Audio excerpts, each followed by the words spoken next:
Good afternoon, everyone. First thing on our agenda is a special session, so I'll entertain a motion. So moved. Second. I didn't hear who seconded that. Marty, thank you. We're now in a special session. The first item is an introduction of an ordinance. I'm going to hand it over to Mr. Listician to explain. Yes, Councilmember Elshire had asked a question about the code that we were utilizing to acquire the property. Mr. Boyer has reviewed our urban renewal ordinance, Chapter 235, which we had adopted in the spring of 2004. And Mr. Boyer believes that that ordinance should be cited in this acquisition. And so he tweaked the ordinance to reflect Chapter 235. And so we scheduled it tonight for introduction, next week for approval. Nothing has changed in terms of the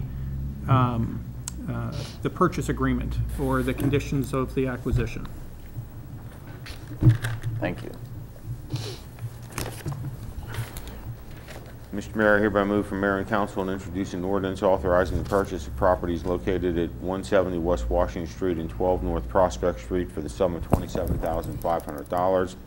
The ordinance stipulates 4 findings. The findings are that the property is deteriorated to such an extent so as to constitute a serious and growing menace to public health, safety, and welfare.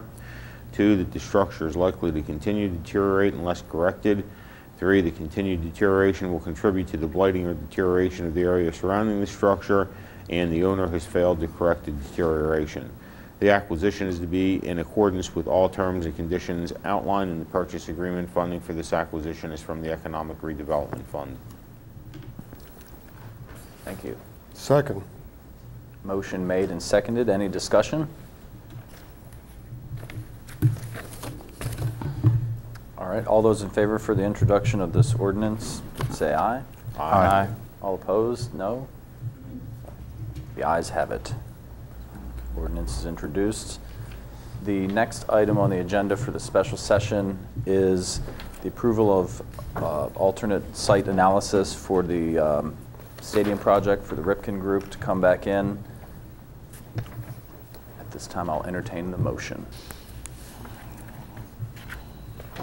Mr. Mayor, I hereby move from Mayor and Council authorization to utilize Ripken Design to complete the alternative site analysis for possible minor league baseball locations in the city of Hagerstown, as reviewed during the February 5, 2013 work session. This analysis will focus on the market demand and economic impact of locating the stadium at the current site of a municipal stadium and the former Washington County Hospital site. The cost of this site analysis will be $11,250, which will be funded by the city's Capital Improvement Program fund balance. Mr. Mayor, I'd like to add to that motion the economic impact of locating the stadium at the current site of municipal stadium or an immediate adjacent site. Can we have some discussion on the motion? We need a second first. There's a motion. I need a second. Second. Discussion. I would like to make sure, Mr. Mayor, council members, that the motion ultimately includes some renderings of what the final decision is, so that we have some sort of an opportunity to get some idea what we're going to be looking at in the future. I don't know if the renderings, who does renderings, but I do think that it's important for the citizens to have some concept of what we're talking about. I know that the newspapers make extensive use of such renderings, and I am just hoping that ultimately that's part of what comes out of this motion.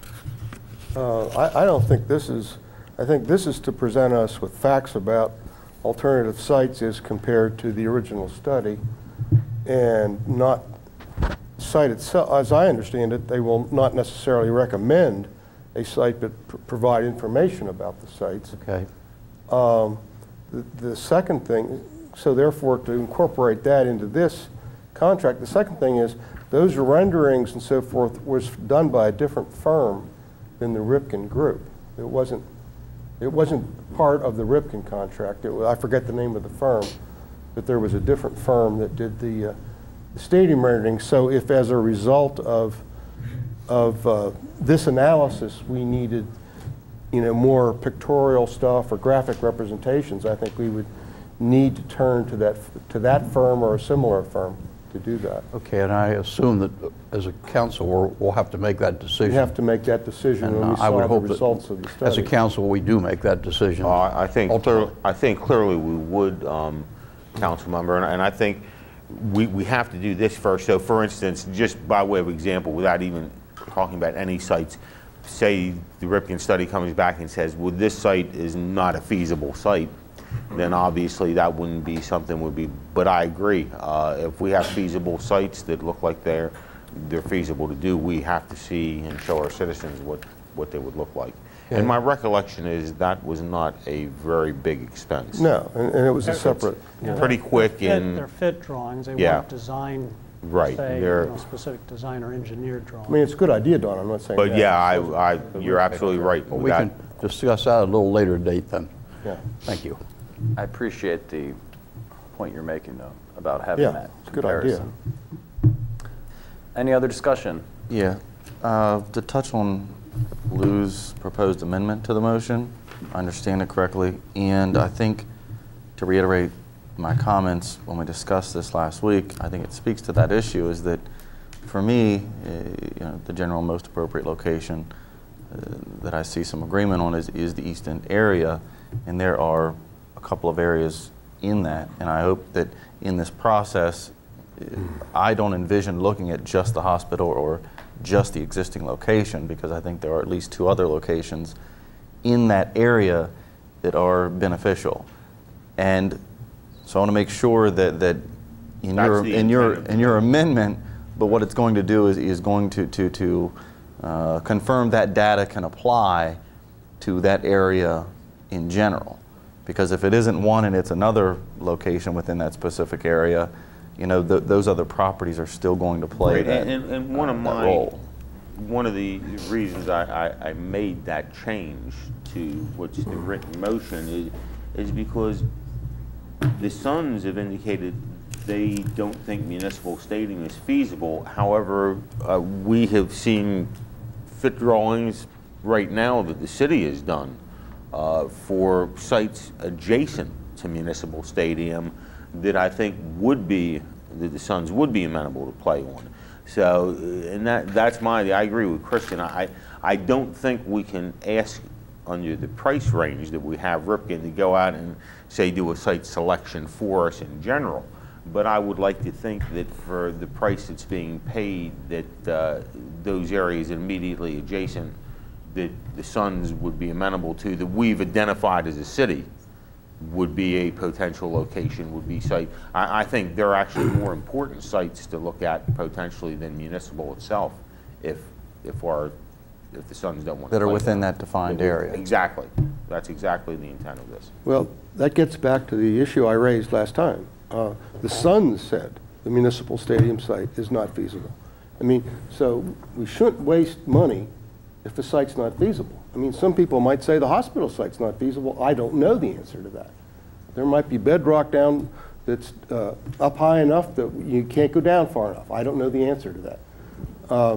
But to do an economic analysis of a site that's not physically feasible is also a concern. So I think that ought to be their first, that was, I think, the last bullet. I think it ought to be the first bullet on their list of requirements. And I'm voting for this in the sense that it's going to be administered that way. And I'm also not voting for it because I favor an East End site. I just think that I think it's fair to have an analysis of alternative sites. And I think the majority of the council wants to have that, and I think that's fair. It doesn't indicate that I favor those sites.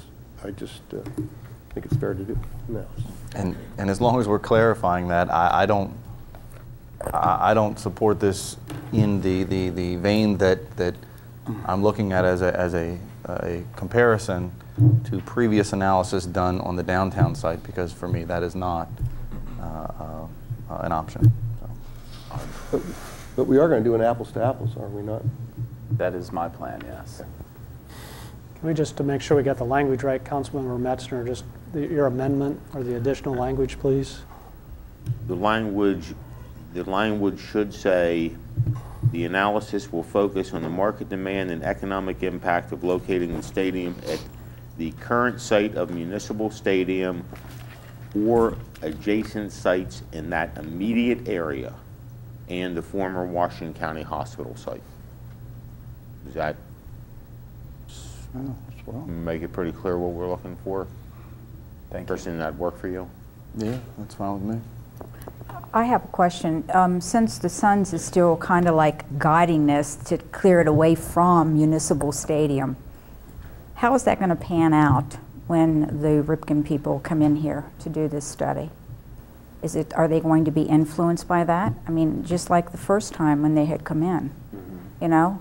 I want to know detail, you know, as to why not. Because more and more comes out as to, yes, it can be. So that's why I said I really have got a major question when it comes to, and I know that the price may be right, but in all honesty, I just, Well, and I think that you gets know, into the I question. mean, that's the thing, you know, and look, and I know nothing about rehabbing a stadium, but when there are other people who are saying, and if you got all of the information from when Doug Stahl was here as to when the stadium started, each of us had gotten all of that, okay? And how they still were going to go in and revamp even more. And then all of a sudden, oh gee, it can't be done. So, you know, I want honesty is what I want. Well, I don't think the Suns are guiding this process. No, I'm just saying, but it still comes back to, the Suns said they will not play there, okay? Well, I think in its current condition. I think there are a Well, lot of... and that's true. There are a lot of man-made But, conditions of that yeah. site that could be corrected. Correct. Granted at a cost. Yeah. But, you know, the flooding seems to be a major problem at that site. And again... Well, and again, by looking at the paperwork that came in from Stahl, there was a lot of, you know, things that had been done. So I just want truth, okay? That's the thing. I intend to give it to you, Penny. And I mean, short of me having to go find somebody that knows how to do a stadium, that's where my whole thing is here with the Ripken study. Appreciate that. Mr. Metzner, did you want to say something else? Any other discussion on the motion? All right, we've got a motion on the floor and a second. All in favor of the motion, say aye. Aye. All opposed, say no. The ayes have it. Okay. We'll close the special session and open up our work session.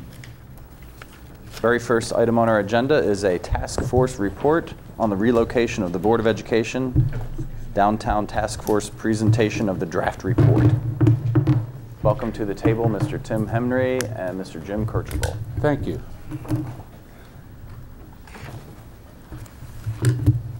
Gentlemen, how are you? Very good, thank you. 22 months in the making. If we can do 1 month per minute, we'll be pretty good here. All right. I'm not sure I can. I also apologize. My body decided this was the time to get your annual winter cold, so what's I'm not another one? contagious. I'm glad you're at that end of the table. But I'm loaded up, so if I pause for water, you understand why. Thank you very much. It has been 22 months. We're very pleased to be able to put this report in front of you, and to have been really a partner with the city, and actually a number of different entities in putting this together. Quick background, a little bit of history here. Even back in 1997 when I came to town, there was talk about why isn't the Board of Ed downtown? It ought to be downtown. And it's recurred time in, time out over the years.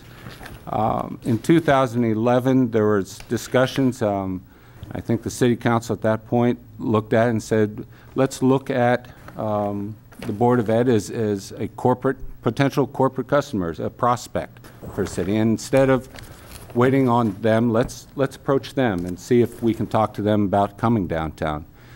If you'll recall at that time, from the Board of Ed, there's no discussions about leaving Commonwealth at that point. They were where they were at, and so we really had to start from ground zero. City Council talked to Greater Hagerstown and asked if we being Greater Hagerstown, could help in putting together a study and call on some of our members that have expertise in various fields that all make up part of Greater Hagerstown. We appreciated the opportunity and joined in with them. Before the study was started, though, there was a meeting with City Council and Board of Ed in April of 2011, really requesting Board of Ed's permission. There was no sense that this was a study that was going to be done behind anybody's back. Wanted everybody to be aware of what was going on. And in fact, we were asking for support from the Board of Ed in terms of personnel that could help us understand the Board of Ed's needs. To this, the Board of Ed certainly agreed and agreed to support us, and to that extent, they extended Boyd Michael and Rob Rollins to help our committee, and both were invaluable, and I really appreciate the support that they were able to give us. At the same time, City Council nor the Board of Ed made any decisions, promises, anything to, we're looking at moving from Commonwealth, we will move from Commonwealth, we're looking at the city. It was simply their agreement that if you want to do a study, that's fine, and no promises from there. So that's what got us here. You have the report, which I'm going to run through. We have the overheads, particularly for those that are here visiting and watching this. Just a little information. If you're looking at the overheads, you'll see in the top right-hand corner, it can partially see. There's a reference there of page 3. Page 3, any page reference up there actually refers to the page of the report, and not that that's slide 3 or slide 4 or anything like that. So don't want anybody confused as we look through this.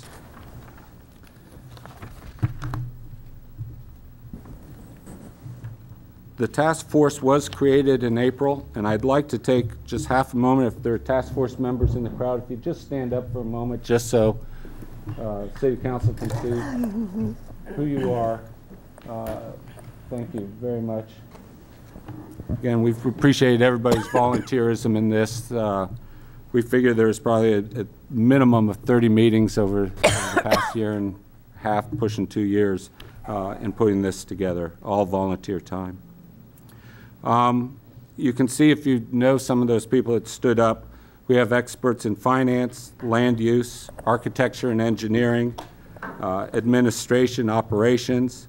We have people who have an understanding of the downtown, green technologies, information technologies, permits, inspections, developing. We also were assisted by staff from the city and staff from the county as well. And again, we very much appreciate their support and their knowledge in making this a complete report. It really was nice for me to be involved with something that had Board of Ed, Washington County, city, and private sector all working together so well on a project. I'm glad that happened, because I'll spill my water later here, and I won't feel as bad. I'll come down to clean up, okay? I'll come down to clean up. All righty. The goals of the task force, and there were numerous here. One was to do an in-depth review of the feasibility of relocating the central office downtown. That's the obvious one. A corollary, though, it helped. We helped the Board of Ed just assess their current needs. We supplied the city with the framework to enter into conversations with larger corporate clients. The Board of Ed look at it as a corporate client, corporate prospect. If it's not the Board of Ed, it may be somebody else that's either looking downtown or doesn't realize yet how good it would be to be downtown. And so this becomes a framework to go approach other companies as well. It gives everybody a better understanding of possible sites for large-scale development in the core. We've gone through this. You'll see that we've looked at a number of sites. It doesn't by any means mean that's all the possible sites out there. These were the ones we were able to identify. We may find as time goes on there's other sites that are available as well. And we also took this as a time, and you'll see later in the report, to suggest incentives that the city may be able to offer to attract corporate clients to the city, particularly in these earlier stages of revitalization. To start off, we need to pick a site, a general location to find sites. Our study area pretty well fell inside the PEP zone, the Partners in Economic Progress zone. The reason for this, it fit what we were being asked to do in the sense that this was part of downtown revitalization. The PEP zone clearly is downtown. It's also the area that offers the highest concentration of incentives for any private redevelopment efforts. So this is where the city wanted, and we used the basics of the PEP zone as the area that we studied. You can see on the overhead up above, and also in the full report, the PEP zone is in red. Our study area is a little bit smaller than that. It's delineated in the blue line. There were a couple properties that were outside the blue outline there. The old YMCA was considered, as well as the old hospital site was also considered, and those would fall out of that blue area. We broke ourselves down into 3 subcommittees. There was a site selection review committee, a needs assessment committee from the Board of Ed perspective, and then the finance and funding area.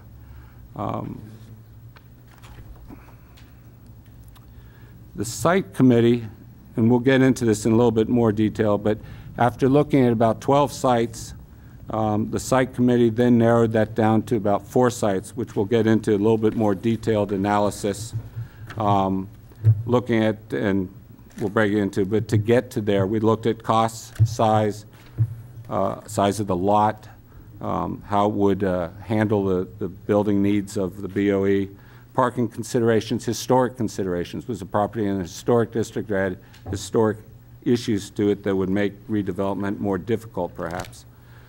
We looked at blight removal, we looked at traffic conditions, and also additional infrastructure, available infrastructure for the BOE.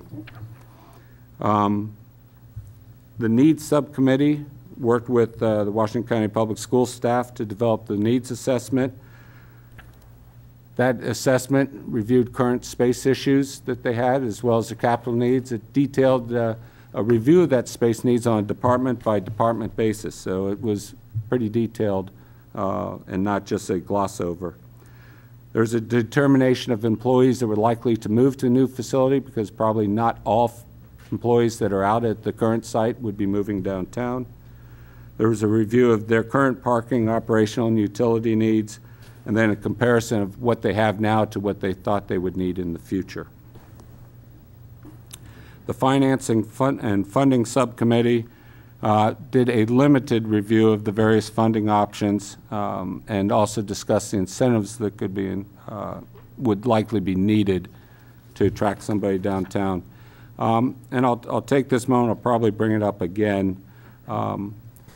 Finance and funding is very complicated, and particularly if we get into county, city, BOE, and private, and start throwing in grants and incentives and tax sides, it's very involved. And so we'll touch on, and we'll talk about a couple observations we had, but we didn't try to do anything conclusive because it had been very much premature and probably a waste of our time and a waste of your time at this point in the game. We started off, and in your report is a current status report of Commonwealth Avenue. If you recall, when we started off, we were trying to, we had to understand where the BOE was currently in order to show them why they might want to move. Well, about a month ago or so, they helped us out because they've made the decision that they're not going to renovate the existing facility. They're going to either rebuild it at existing facility or move to a new facility. Nevertheless, just to give you a quick sense, where they are right now, built in 1938 with a couple renovations in 66 and 69. They have 68,000 square feet of office space, 16,000 of garage space, and the 1,600 square foot planetarium. They have approximately 200 employees. That has varied a little bit during the time of this study. And I think everybody, and it was backed in the Harry Reynolds study as well, would recognize very inefficient use of space out there. And that's part of the reason why they've realized we've got to redo this. There was nearly $5 million in deferred maintenance out there, and the Harry Reynolds study suggested nearly $12 million to renovate what they had out there, and they'd still have built-in efficiencies. One of the things we noticed, we got into the utility costs. Their costs right now run at $3.76 cents per square foot for just the basic utilities. A new facility, and we use the Frederick County Board of Ed as a base for this, run about $1.80 per square foot. That alone in annual savings, if we could bring that kind of savings to them, is about $130,000 a year. So again, reasons why you don't renovate and reasons to go new. We made certain assumptions in looking at the new facility. We assumed that a portion of the site at Commonwealth would continue to be used for the maintenance garage and for the bus parking, that would not come downtown. The facilities department, which is out on Frederick Street, would also not move downtown. The building downtown would require a loading dock for deliveries. Fiber was needed. It's not an issue, but it is needed for them. We did not make any allocation for the Teachers Credit Union, which is up at the Commonwealth site, and we did not include that in the building. We suggested that administrative personnel, which right now is in other locations, would come downtown. It'd be the opportunity for the Board of Ed to pull people together that right now are in different locations. And we assumed the planetarium would not be located in the new building. It may yet come downtown, and I know there's been some talk about combining it with Discovery Station. That's not in the purview of this report, but we assumed the planetarium would not be in this building.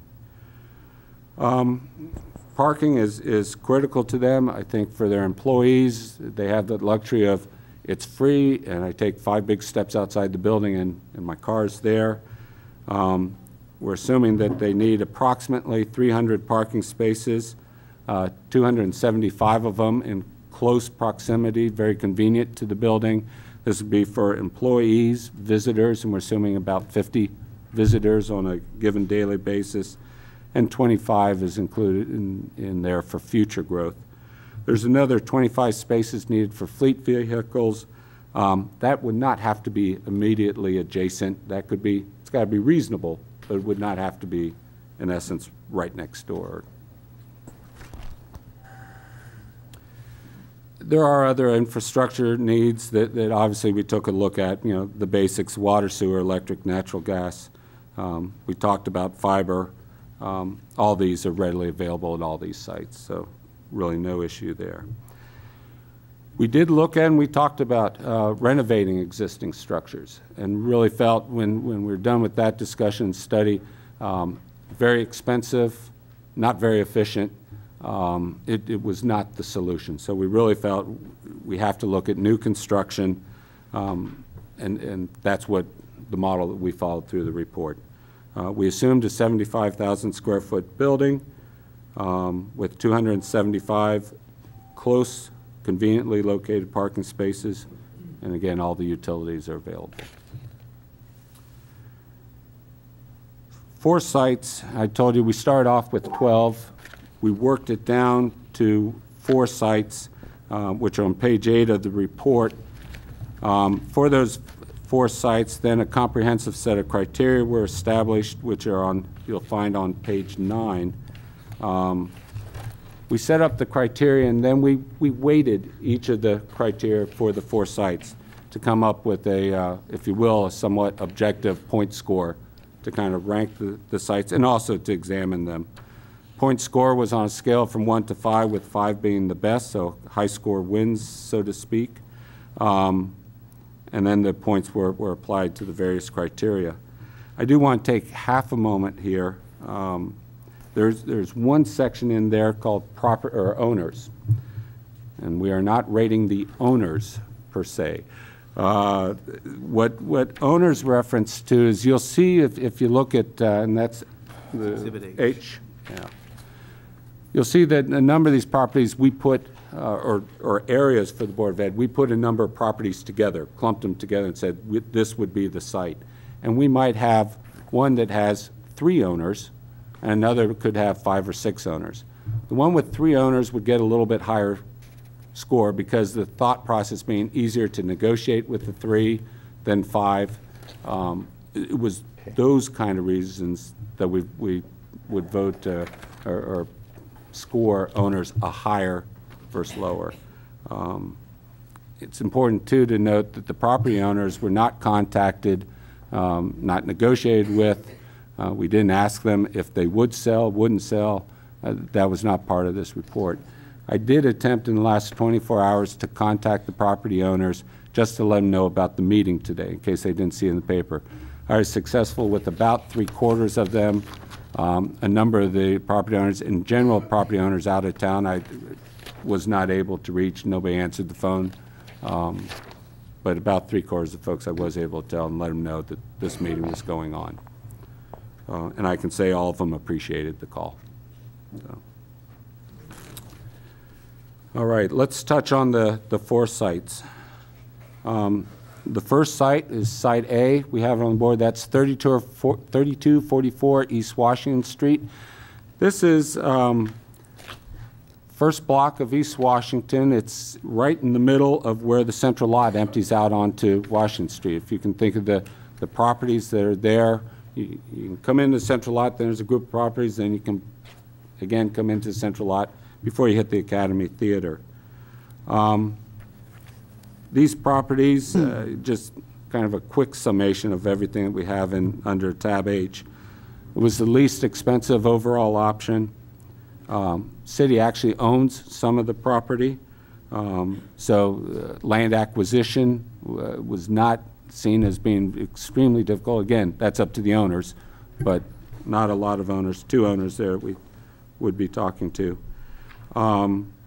There's connection to the central lot there, so from a parking perspective, there are some advantages, and it's not far from the North Potomac Street parking deck. The properties there, in our view, and this is a qualitative, subjective view, are not what you would call blighted properties. So as far as blight removal, this didn't score very highly, but overall it scored a 33, just to give you a sense of the scope. Top score was 39, just to give you kind of a sense of that.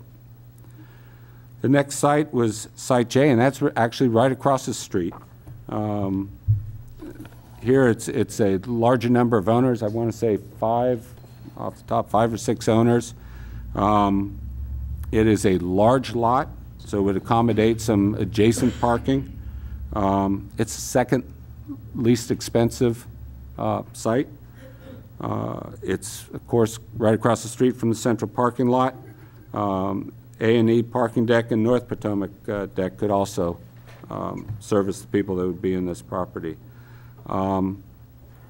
This now, as we talked about ownership, we rated this a little bit lower when it came on the ownership side because there are so many owners and it may be more difficult to assemble the property.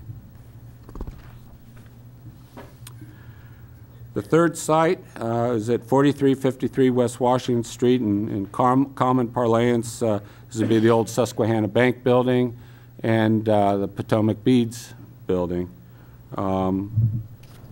Here we see a new facility would have probably a major aesthetic improvement to the street there. There are possible connections to USMH and BISFA, certainly. Overall costs estimated around $17.4 million, so it's a little bit more expensive than the first 2. It received an overall score of 37. The parking study, and parking is, again, very important, it seems, to the client, the Board of Ed. The parking study that was done recommended the next site for a parking deck to be that lot behind Susquehanna and Columbia Bank. Clearly, this site has that advantage of being very close proximity to that. In fact, there'd be a possibility of all the sites of connecting. You could visualize a ramp connecting the building straight to the parking deck if it was so chosen. So that's a big advantage to that site. We also saw that site as one where perhaps a pedestrian pathway can be built in there. Right now, to go from West Washington down to Antietam, you got to run down an alley, and if a car's coming, you got to flatten yourself against the wall. It's not a pedestrian way, but there is an opportunity if you think of the grand plan that carries development on down south from that area. It could be the start of a walkway and could accommodate that as well, leading from the USMH and headed south. The last site is Site L. This is at the corner of South Potomac Street and West Antietam Street. Think of the old Barnwood books, you know, that, and then working back to where the fire was.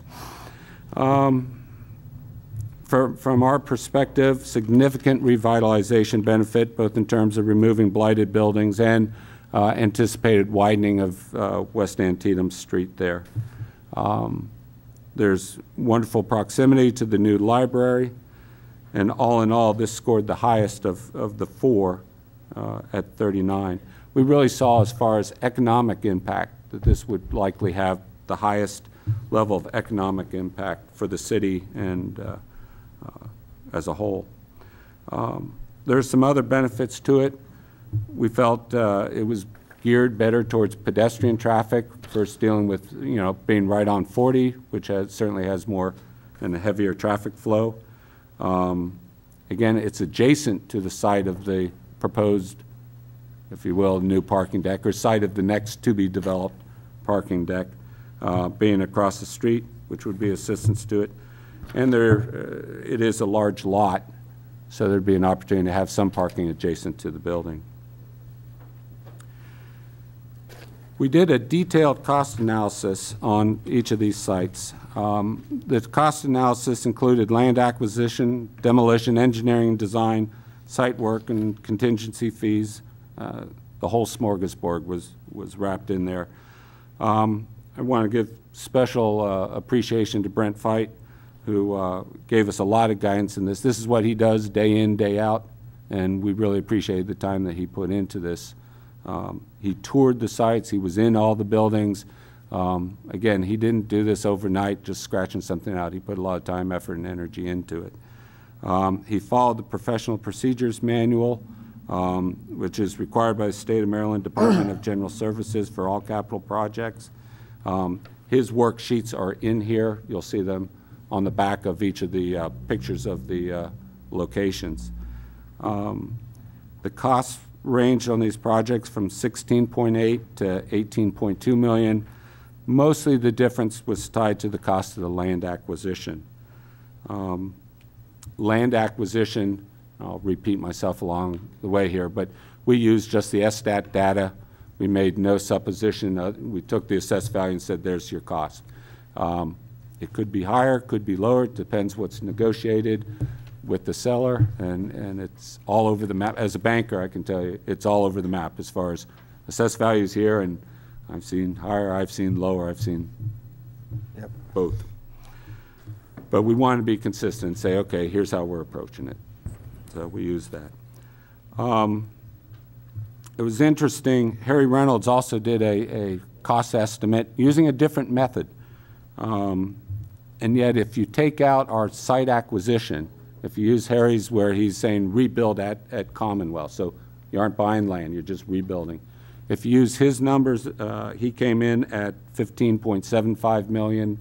Ours came in between 15.1 and 15.7 million. So I kind of take a little solace and a little confidence that two different approaches, different groups, we came in pretty close. And it's in the ballpark of each other. So it leads me to think the numbers are reasonable in what's being estimated here.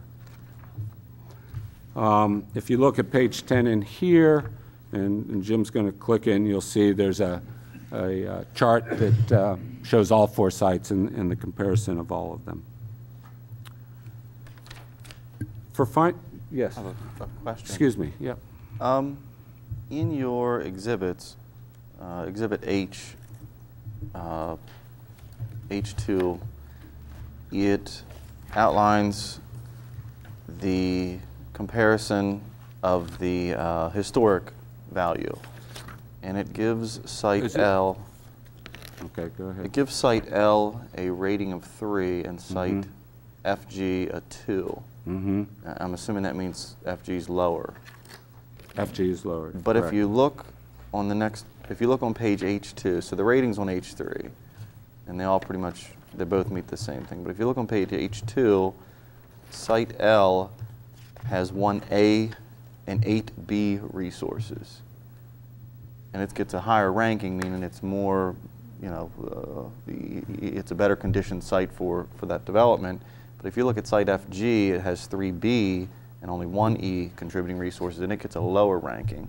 I was just curious, because A, if I understand how the ranking of A goes in your historic district, generally A means it's pretty hard to touch and change, you know, and FG doesn't have that. So and neither does A and J.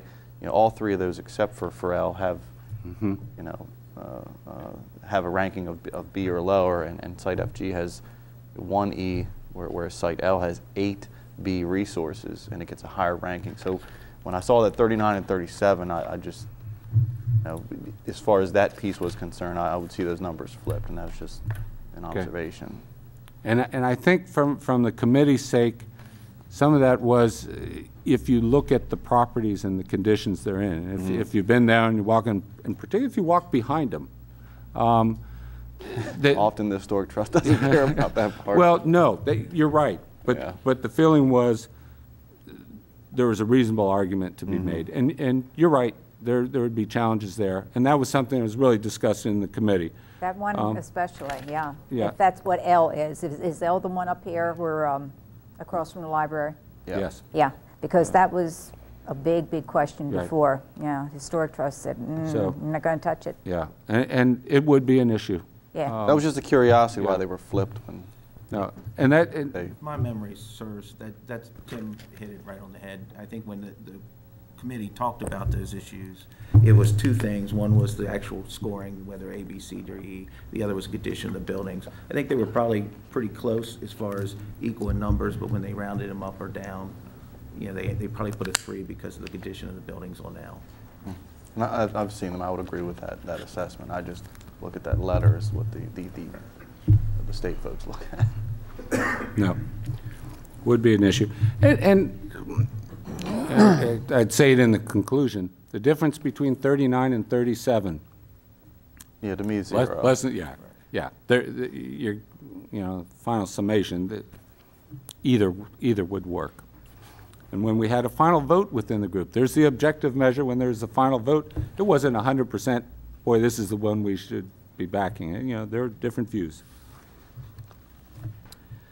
Financing, you know, I kind of set the stage earlier that financing was very difficult and probably not a great use of time to try to tie down in any specific way. But we did look at 4 ways of financing this, what I'll call the traditional financing, cash and bond, public financing. The public-private partnership, or the P3, is what you'll see used regularly in this report. We looked briefly at special assessment districts and TIFs. We felt that for this project in this current economic environment, those two were probably not likely to be a good source or a good way of doing this. And so we did not spend much time with either of those. We focused more on the traditional financing, the P3. Traditional financing, you know, clearly based on the sound financial ratings for both city and county, any borrowing would be at you know, long-term low interest rates. The rates are still down low. It's yeah, I could do a banker plug and say it's a great time to borrow, but I'll refrain from that. Washington County Public Schools, and they have not offered any of this, but we do know they have a good cash reserve balance, so they could put money into this and balance it out if they so chose. And you have a long-term financing option there. The size of the project, again, BOE itself does not float bonds, so this would require city or county support in the bond issuance. And unless there's an unexpected rise in revenues, if there's cash put into it, that could have an undesired effect on other projects in the CIP or planned improvements for the school district. Additionally, you know, county or city might say this isn't what we want our, you know, to put bond financing out for. So there are positives to it, but there's also some negatives to it. The public-private partnership, they're all unique. Somebody told me the other day, if you see one public-private partnership, you've seen one public-private partnership, that each one has its own unique characteristics, and if we do something like that here, this would be no different. It'd be very unique. The city already has experience. The Barbara Ingram School was, you know, to date been a successful public-private partnership. So the models can work, but you got to invent the model each time you do this. Advantages to this, though, it could reduce the impact on cash reserves, the pay-go funding and bonding needs. It could limit the amount of upfront public capital that's required for the building, and that way then limit the impact it would have on other projects and plans that that are in the CIP. The other advantage is there's an opportunity to bring outside capital in. If the private side can take advantage of grants and incentives, which could bring money from outside our community into the community for this project. And again, I think all of us, well, I'll say the committee, task force recognizes there's an advantage to bring more outside capital into our community. And this may be a way to do that. Oftentimes, if you look at the long-term costs of private-public financing compared to, you know, say a public bond issue, it'll be slightly more expensive. But we're hopeful that if grants and incentives can be found, if the private side of the equation was aggressive in their lease terms, you know, there's a possibility that the public-private side could actually be a little bit cheaper than the bond financing. But it will take everybody doing their part in this. There are many, as I said, many P3 scenarios. The one that we talked about and put a little work towards was one where the property itself, if Board of Ed needs 75,000, perhaps we build an 85,000 square foot facility. With the excess facility being used, you've got a great anchor in the Board of Ed. The rest of it would be used by the private side for, be it retail or other commercial that was compatible with the Board of Ed. It would allow the private side to have a sub-market lease on the public side of it and recoup some of that cost in building. And private side's got to make some money too on the remaining square footage. The other advantage to that is if managed appropriately, as the Board of Ed grew, if it grew, and its needs grew, conceivably over time that can be negotiated so they could pick up extra square feet. But you would not have that extra square footage sitting there wasting away, being paid for, and nothing going on inside it during those years, those initial years when it's not needed.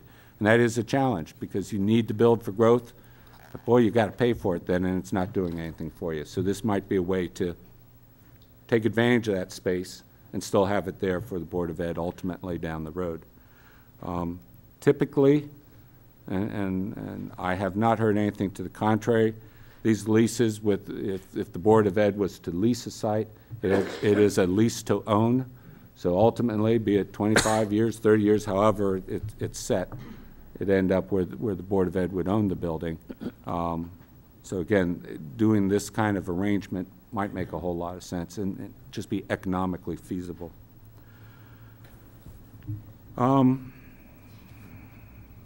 Start talking and lose my spot here. Costs, and I'm on, we've had some discussions about what market rates or what a lease rate could be, and it's been assumed somewhere around $12 to $16 per square foot. That would mean for the Board of Ed a lease of about $900,000 to $1.2 million per year. And if it's a lease to own, that assumes a straight lease. If it's a lease to own, for the private side, it becomes a pure cash flow deal. There's no building, there's no equity being built in the building, because ultimately it's going to end up in the hands of the Board of Ed. So to make it attractive to them, and again, they need to make a profit too, they're going to charge a little bit higher on the lease side, because they're going to make their money on the cash flow, not on the end ticket. This end, again, becomes a balancing effect. You know, the more that can be done to bring the costs down, the less then the private side needs to make, and you got to balance everything out. So again, we could only take it so far, and then you got to get all the players together to work those kind of deals out. Take half a moment. We did touch on, in the report, incentives for success. And I do this delicately because we recognize at this point we're here for your benefit and to serve you on this proposal. So what we're suggesting here are ways that we think, as we hear different things, these are ways that you can make this, your approach to the Board of Ed, if you choose to do so, more viable and more interesting to them. But we also recognize this is your business. So what we suggest here is just a suggestion and not anything more than that. As we look at the areas where incentives may, and by incentives I'm talking about what the city can do to make moving downtown attractive, there are three areas that we focused in: cost of land and demolition, cost of parking, and then property taxes if it's a P3, a private-public deal.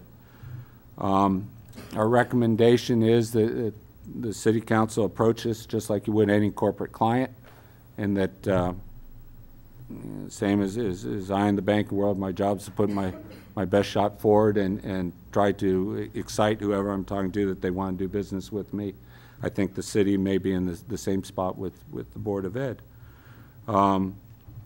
Overall, we're looking at the incentives to try to compensate for any added costs with being downtown and to balance out the equation so that the buyer, in this case the Board of Ed, or another corporate client, sees value in coming downtown.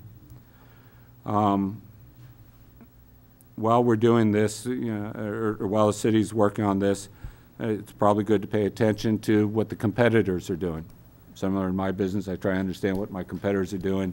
It's good to stay wise to what competitors for clients coming downtown are doing, what you need to compete with to bring somebody here.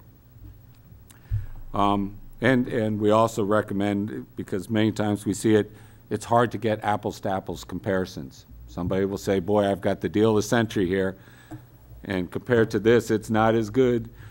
You got to get them to an apples to apples situation. That can take some work, but you don't want to lose sight of that.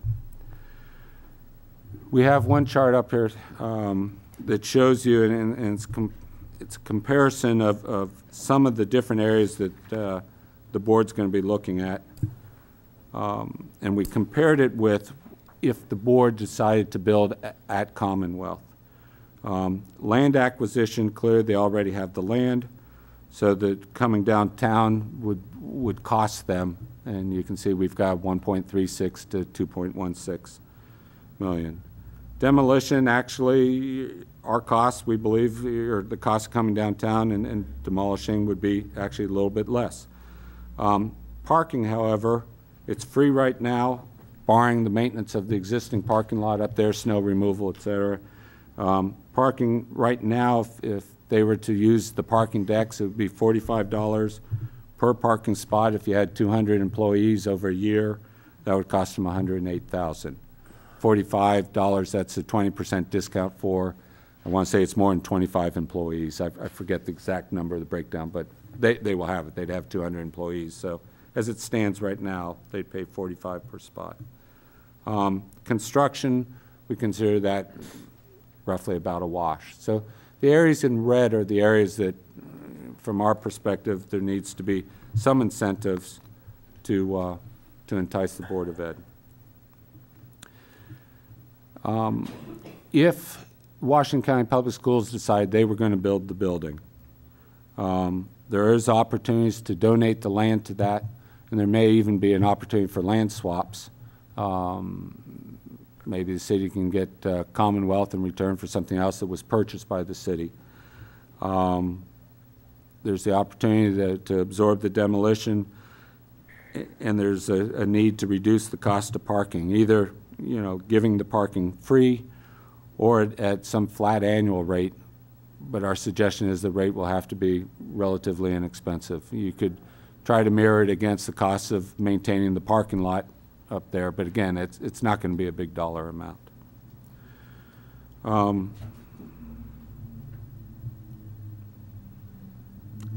If you look at a public-private partnership, the trick here is to bring the costs down so that then the lease side, on the private side, they can also bring their lease costs down. And that takes a lot of work and negotiation together. But again, working with the developer to bring in incentive programs, bring in cash from other areas, as well as take advantage of our existing PEP and enterprise zone incentives. Again, donation of land, and we're talking about in a clean and green state. Purchase land, get the buildings down. For any developer, that's the scariest part of it, quite frankly, is liability, and bringing that down, you don't know what you're going to find. Once it's clean and green, it's a whole lot easier to deal with. Again, the parking, and we suggest in here a pilot may want to be, a payment in lieu of taxes established for the building, breaking it out between the public portion and the private portion. Again, if you use the example of an 85,000 square foot building and 75 is public, you may want a different tax rate for the 0 to something less on the public portion, and then a regular tax rate, say, on the private, and blend the two together, however you decide. But some kind of recognition that the public side typically doesn't pay the tax on that real estate. Conclusions. I'm slightly more than 22 minutes. I apologize for that. Task force believes all 4 sites are viable. Site L, just from the point totals, was the favored location, particularly because of the blight removal and what we saw as the potential economic impact there. But realistically, between Site L and then the West Washington site, 2-point difference, it's a toss-up there. We do think incentives will be needed to mitigate some of the costs in coming downtown, but that it is feasible and could be done. There are benefits, certainly to the Washington County Public School System coming downtown, and you probably will think of more than what we have listed here. I will note it'd be a new facility with the latest technology and no renovation, induced compromises. There can be parking very close to the facility, and could be state-of-the-art parking, depending on where they go and if the parking deck was built. You have close proximity to city and county administrative offices, which can improve collaboration. It's an expansion of the educational footprint in town, so new space can be used to support BISFA and collaborate with USMH. It's close to the new library, and so you have that proximity and the advantages that can bring as well. New building, we talked about the $130,000 saved in energy costs. And I think, there's the obvious, there's proximity to city amenities, the restaurants, the shops, post office, et cetera. And I think also for them, there's a benefit in being recognized as a leader in coming downtown. And that's a more abstract thought perhaps, but there is something to the school district. They've taken a leadership role in the county in many ways, and it's another opportunity for them. And I think there's some reputational benefits that come along with that. For the community as a whole, I think the removal of blight with the construction of a state-of-the-art facility is significant. It's bringing more people downtown with their incomes and their purchasing power. It builds, and I can say this as a banker, it will help build investor confidence in downtown.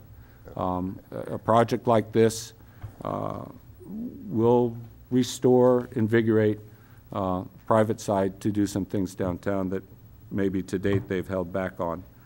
And obviously any revitalization in depressed area will improve the tax base overall, and so there's that benefit as well. And last, we did, and we saw, I guess, 2 weeks ago, the Economic Development Strategic Plan for Washington County was unveiled on Saturday morning.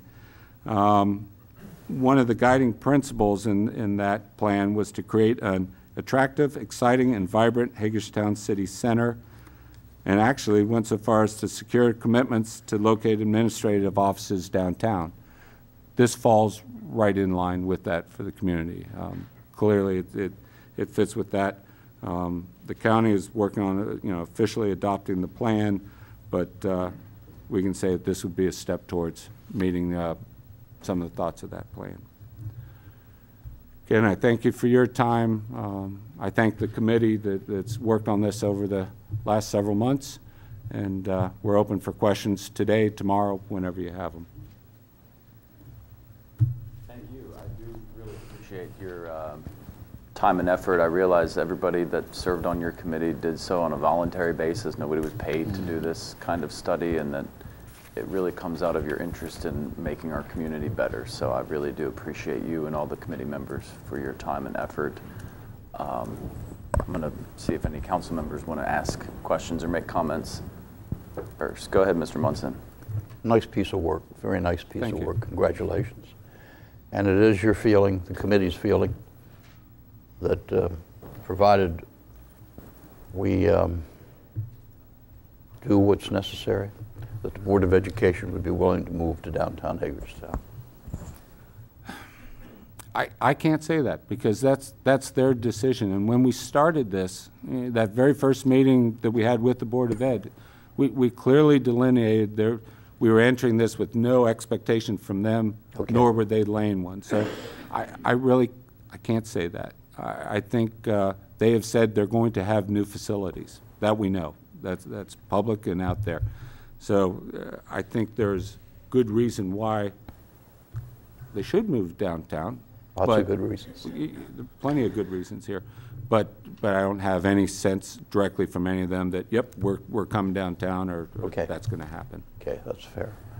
I would like to note that we do have a joint meeting scheduled with the Board of Education at their offices next Tuesday at 2 o'clock, where I'm sure we will be discussing this in rather stark detail. And I do also expect that they'll be looking to us to bring to them some specific proposals for what we can do to incentivize them to relocate downtown. I think, I don't want to speak for anybody, but I think there's a unanimity here that we would all like to see the Board of Education relocate downtown. The question is, what do we want to put on the table to get them to come downtown? Mr. Brubaker, you look like you're anxious to say something. No, I'm going to look at this report more thoroughly and look at the numbers and assumptions, which a lot of people work very hard on. So rather than do a scattershot thing, I think I'll look at it and get back to you all when I have questions on numbers or assumptions. And but I do appreciate the hard work that everybody put in on it. And I think that what we have to emphasize that this isn't for the city of Hagerstown. This is for everybody. I think it's a win-win thing rather than it's just for the city. And I think it's understood too much as, oh, it's a favor of the city. No, it's not. It's what ought to be in this community. The central offices ought to be in a central location with the other central offices of the county. And we got to keep emphasizing that. And it's an advantage for the BOE, for the county, as well as for the city. You know, we do have to discuss amongst ourselves to what level, we need to go to help make this deal work, help make it win-win, and then the specific mechanics and sites beyond that. So it might be for next week we can only get as far as what kinds of things can we do rather than, anything specifics, because that's a lot to do in a week. Sure. Given the good foundation you guys have laid, So But other than that, and thanking you all again very much, I'm going to, look at this report further. To the councilman's point, and again, tying back to the Washington County Economic Development Study that was just released, the vibrancy of the city is extremely important to the county as a whole. There's no question about that, and the two go hand in hand. So you're right. This isn't just about city. It's about all of us in the county, and the city's a part of the county. I think we make a point in the report that, if we're spending all the money trying to educate our young people and get them prepared for these higher level, high-tech jobs, you also need to have a living environment that is attractive to that workforce. So, and I know that's hinted on in the Economic Development Strategic Plan. So if you want to attract a young workforce for high-tech jobs, you need a vibrant downtown, one that provides those kind of living opportunities, that walkability, that connection to a lot of different action and activity. That is going to be a key to generating the workforce as well as the high-tech jobs. So you really need to fight that on two different levels. Brain drain is always an issue in the rural counties around the state, whether it's east or west. A big part of that, I think, has to do with how vibrant your downtowns are. So as Tim said, Marty, we certainly agree with that point. It's everybody's best interest, and there's a responsibility of us all to try to support a vibrant and healthy downtown. And when you have opportunities for large public projects such as this, it should be the first thing that comes to mind. Is this an area we could build it? On the other side of that, the Board of Education, of course, has their responsibilities to deal with finances, et cetera. Spending money on central offices is always, difficult politically. So, I think the question will come to them is at what cost is going to one option if it's more than another, and is that cost worth that overall effort to rebuild our downtowns and help with that effort?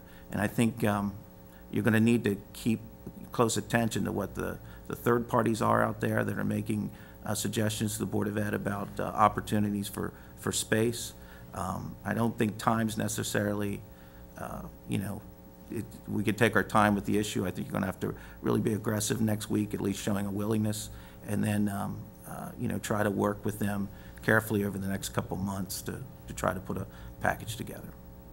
Mr. Metzner? I'd like to thank everybody associated with this. I know Martin and I were out at the board with you all and the county commissioners years ago, seeing the seed planted, and it's something to see come to fruition. The timing is obviously very appropriate.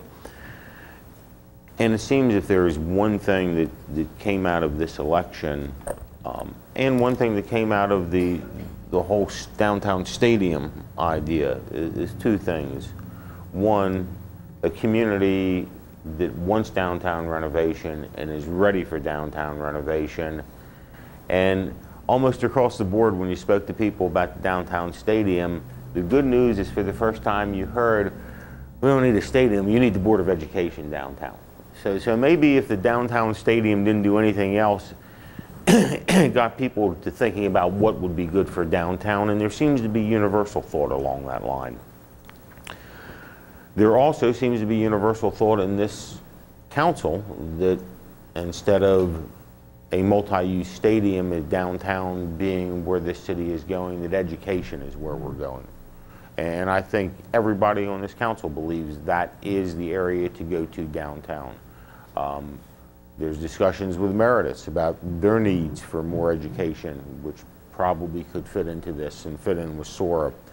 And I think one thing that your study makes abundantly clear, you said it in a whole bunch of little different ways, but one thing we need to be able to say to the Board of Education immediately is you will have parking, because I think it's clear to all of us. If parking is not to their satisfaction, downtown is not to their satisfaction. I think that is very clear. You put up the cost of what it costs to park downtown. I think maybe a better way to do it is put up the capital expense of a parking deck on a one-time basis and include that as the cost of this whole thing instead of saying $100,000 a year. And I think it needs to be done. And as far as the financing goes and the financial, I don't know, Jim, you know better than I do, and so do you, Kristen. county commissioners are the ones that fund the Board of Education. So I would like to think on the expense side that hopefully we'll be dealing with more than just the board on that issue. And I would like to think that, again, you know, I don't like to say that you can only do one or the other, but we have that commitment from the county at $400,000 a year for downtown renovation. And we have a commitment, at least from the past administration, of the same thing from the city. It seems to me that if that commitment stays in place, that the funding source for the Board of Education downtown plus is already in existence. Thank you. Would you like to make any comments, Ms. Nye? No, I would like to thank you for being the presenter. Very good job. Thank you. Mr. Alshire. Sure. A couple of quick points. The first is this notion that a Board of Ed or the university or any specific project is going to be the savior of downtown. I've never seen these projects, you know, as that. I think that like a lot of folks, and Lou hit on it a little bit, is that the Board of Ed to me has just been simply a logical next step in the progression of downtown. It's not something that's going to suddenly wave a wand and you know, and all the buildings are up and occupied and, you know, and fully operational. So, you know, I just think it's a long, you know, It's a step in the process. yeah, it's a long uphill process. I think the committee agrees with you. And so the second point that I'd like to make is one good thing about your analysis is that it took an area and said there are places within this area where it could work in a number of options. And so for me, I think it was good that it identifies the right place for it. You know, not only would going somewhere well outside of your urban core, you know, be a tragedy, but I think it's illogical to, you know, for an entity to do that. I felt that way as a county commissioner, and I said it 3 times now that, you know, when we purchased the PNC building, it was the right thing to do because it ended that 10-year debate of where does the county want to be, you know, where should its offices be, and it should be exactly as Marty put it, you know, in your urban core because that's where your centralized public services belong. The third point is I think that we do have advantages, and you hit on 3 of them there in terms of what we can offer as a package, because I look at it a little bit like Jim and the EDC does in terms of you know, and yourself bringing that corporate client in is, you know, what advantages do you have over those competitors? And we did that with EDC when we saw them courting projects in Pennsylvania and West Virginia. And so as a city, I don't see us much different, especially in this regard. The advantage that I think we have as a local governmental entity over those private entities is we control utilities. It's just a simple matter of fact that you know, we set the rates and things like that for you know, electric and water and sewer and you know, we have some greater ownership of the process of streamlining, you know, the historic review process and how that works. So I think we do have an advantage in those things outside of parking and land acquisition costs that we should, you know, and could and should use in our favor as that approach, which gets me to the historic point. You know, and I've said it about the Massey property on Baltimore, and you know, I make no bones about this issue. But for me, I've said it for weeks now. In downtown, we need to take a greater view of our buildings as assets and liabilities. And I think that one thing this report does is it didn't completely differentiate those structures as occupied or unoccupied. It said, you know, these are some areas of your city where they are greater liabilities to the stability of your downtown than they are assets. No different than how we look at the motel that's empty across from the church and the school. You know, that structure is a liability to the asset, which is that school and those churches, you know, at that area. And so we need to start looking at our downtown and the Frederick information that you guys sent over, and I think it was staff sent over email. That gave us a good idea of sort of how they looked at their Board of Ed in terms of here's an area of downtown, here's the structures that need to be removed, you know, and here's a manner in which we can build it up and put something useful there, and then simply look at a piece of property and say, hey, it's historic and let's not touch it ever and do anything with it ever.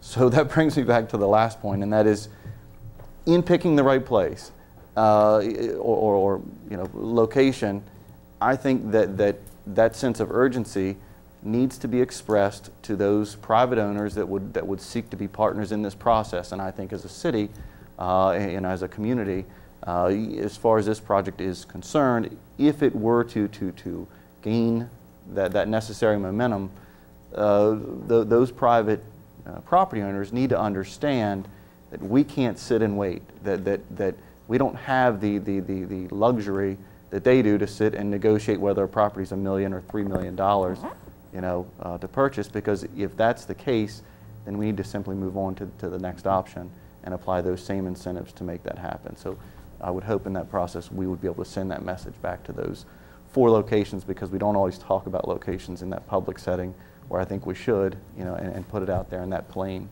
of argument. I think in most cases the owners are going to take that drive and excitement right off of you. If you're pushing and your speed is high, I think they will rise to match you. There's going to be negotiation, obviously, but I think they'll match you. I just don't want it to be this property was $300,000 and now it's $3 million, and that's because of this. Because the reality is, we don't have that luxury to wait. We need to move on to the next option that's in that booklet and say, right. And you have options. This is where we go. You have 4 alternatives. Right. Yeah. Just the beginning. Well, I mean, as I said earlier, again, time is Councilman Metzner brought up, time is probably an issue for this particular project. Sure it is. One thing about this being public, though, there may be somebody else out there. There are other locations. There may be somebody out there who will call you tomorrow and say, boy, do I have the spot for you. You have if you like the method that we use, you've got a guideline to do a quick evaluation of the property and say, does it fit some of these parameters? Who's to say? The problem is you could keep doing that endlessly and you'll lose time and nothing gets done. But it's a start. And if this works for the BOE, hopefully it also works for fill-in-the-blank ABC company that wants to come downtown. Before we go, I do want to add, the elected Board of Ed has been sent this report. We sent that to them today, so they do have it. I don't think they read it in the last 2 hours, but I'm sure they'll work on that over the next several days. I know you have the joint meeting with them next week, and talking to several of them, they're expecting some sort of report on this effort. We just want to make sure that meshes up to the direction you all want to go as you make that presentation. So perhaps in the next couple of days, we could touch base on what role you see us in going in on that presentation, and that, of course, we leave at your direction. Sure. Thank you. All right. Thank you. Thank you. Yeah. If you want to read the real whole report, it's right here. Anybody wants to do that?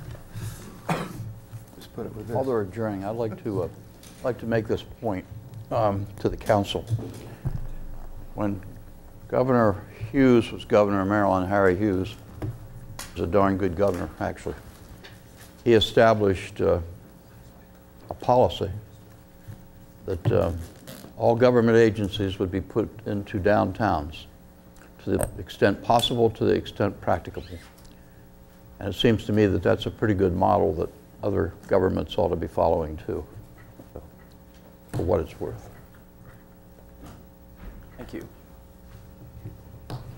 Okay, next on the agenda is the Yale Drive Extension Project update. Mr. Greg Snook.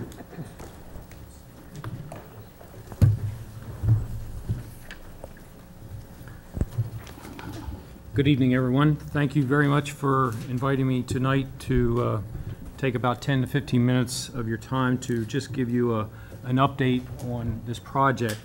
I did bring in a packet of information. I believe everyone has that in their packets now. What I'd like to do is go through that briefly with you, and then if you had any comments or questions, I'll try and entertain that. First page that I shared with you is just a timeline on what has happened to the project to date. We started back in October of 2011, and you can see there where we met with both city, county, and some of the state, or some of the subcontractors. April 2012, the drawings were approximately 30% complete, And because of the process that is being used where the county is receiving federal monies, there was a specific process that had to be followed. So every time you reached a milestone, those projects had to be sent down to the state for their review and comments.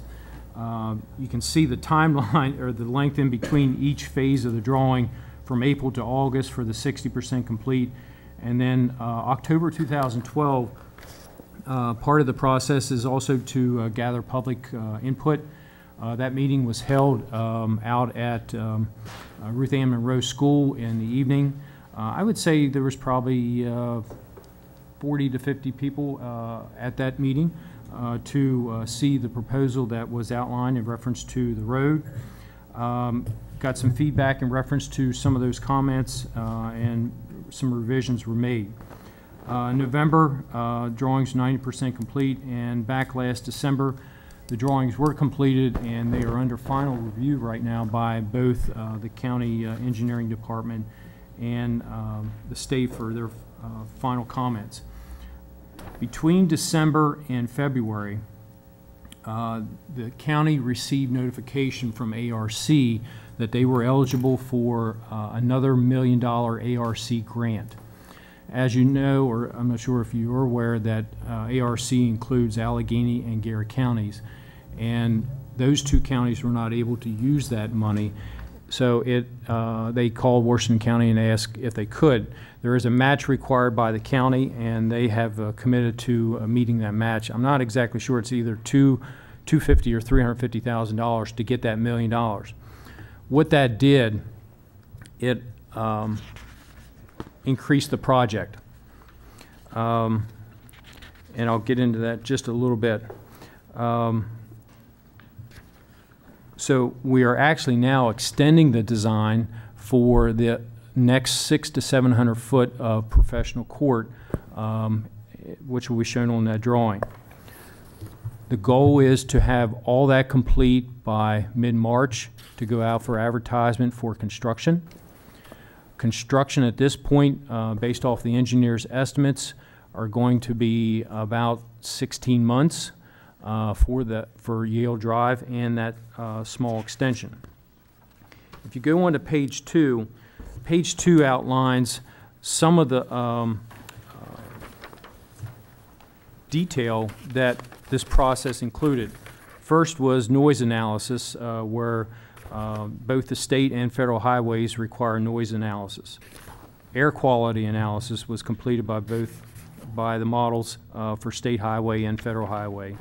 Maryland Historical Trust was reviewed, and you can see those comments there with no effects.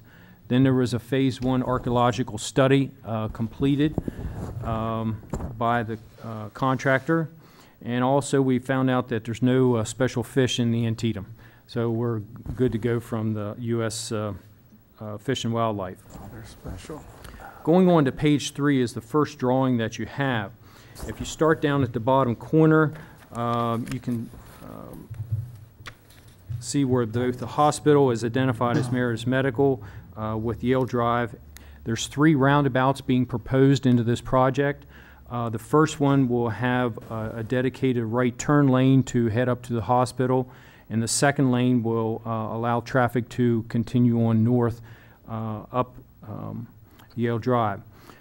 The second roundabout that is listed there shows a small spur coming off of it. That is professional court extended.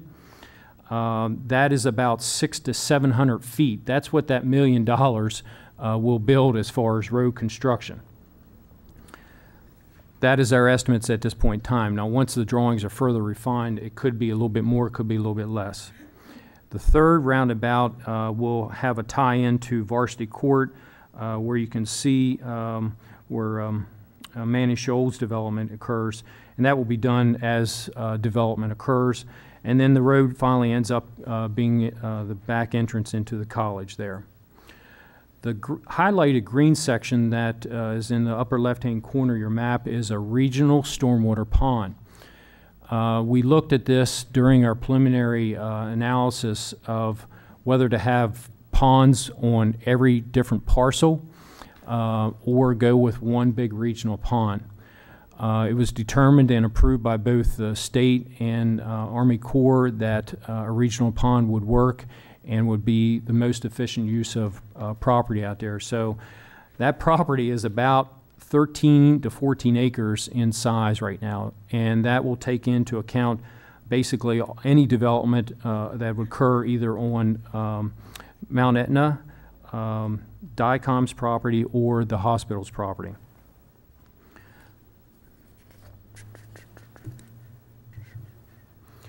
Going on to the next chart that is shown there, the difference between the last one and this chart, it shows you the proposed alignment heading over to professional court. The first phase I mentioned was 600 to 700 feet of new road. The county will be making an application this coming fall for the next $1 million, and the intent is to take the road another 600 to 700 feet to inch our way over to the bridge there on the Antietam. Now, the final alignment for professional court has not been established, but you can see where it's going to start and where it's going to end. It has a slight curve in it. It might come down a little bit based upon or closer to the property lines.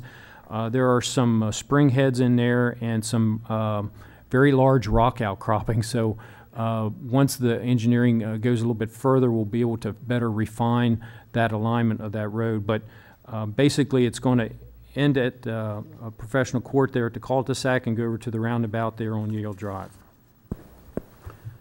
The last packet, or the last page in your packet, shows you a little bit about how the roundabout will look once it's completed. That will have some landscaping inside and be very appealing to individuals going through that road.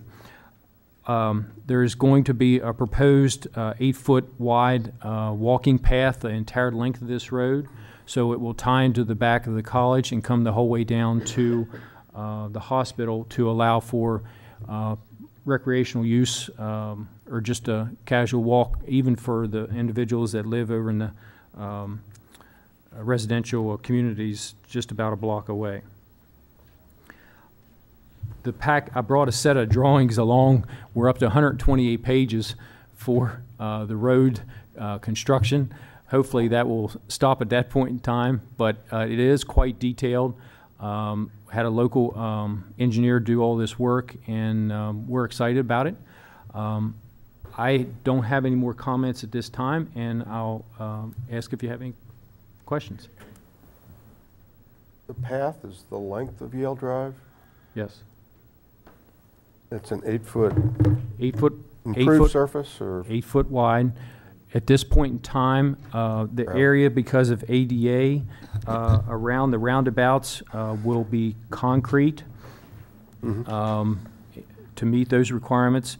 The final determination for the style, or whether it be asphalt or concrete between the roundabouts, is yet to be determined, but it would be improved to where you can either ride your bike or walk on that path.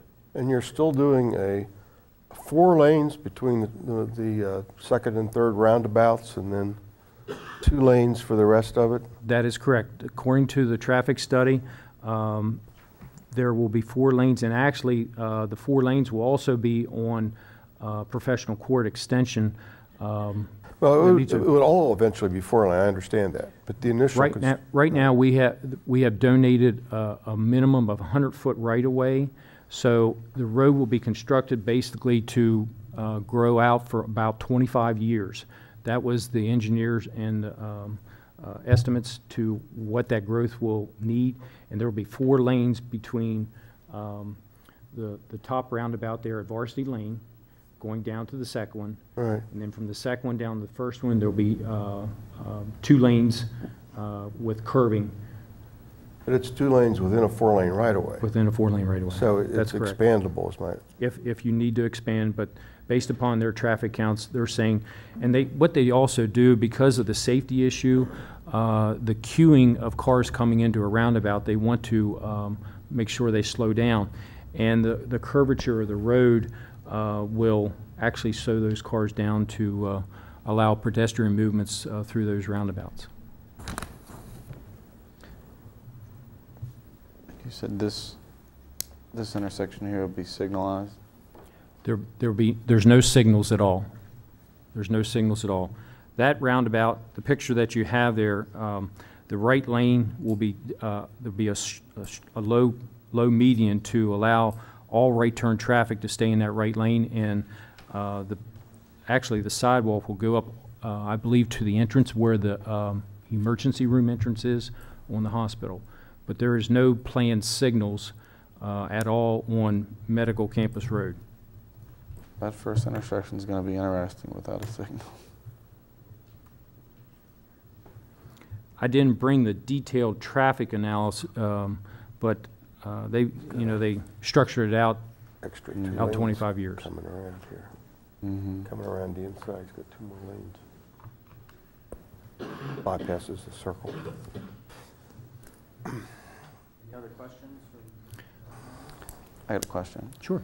And I talked to you about this the other week, but we had a presentation about the fiber optic extension. I believe that the state plan was to bring it into town, and I guess they're as part of the process there'll be something out at HCC, but there's no plan to bring that through this new.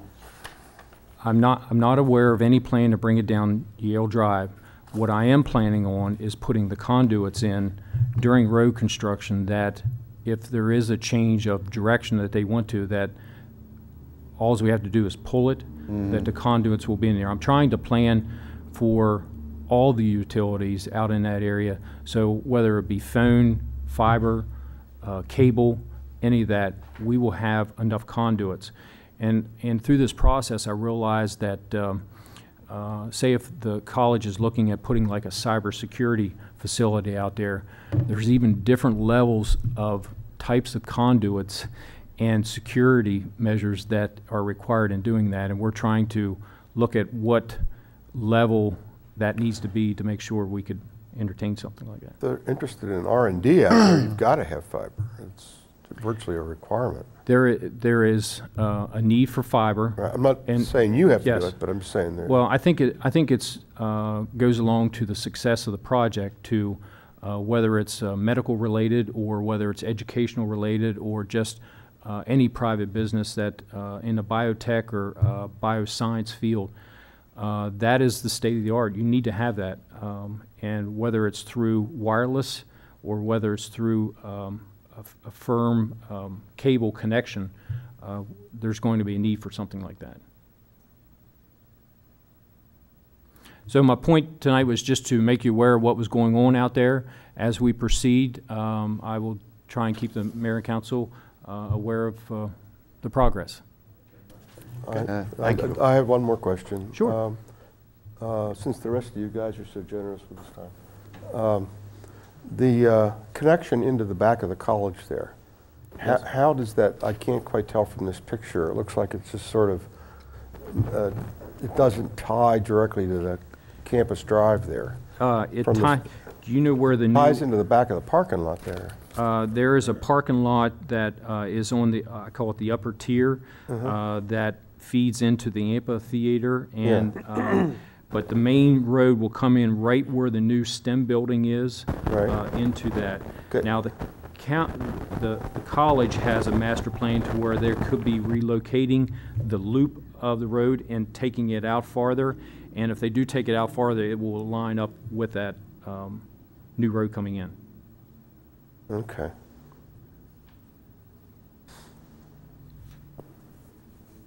But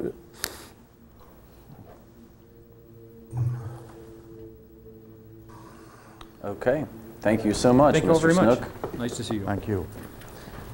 I think it'd be appropriate at this point to take a 5-minute break. All right.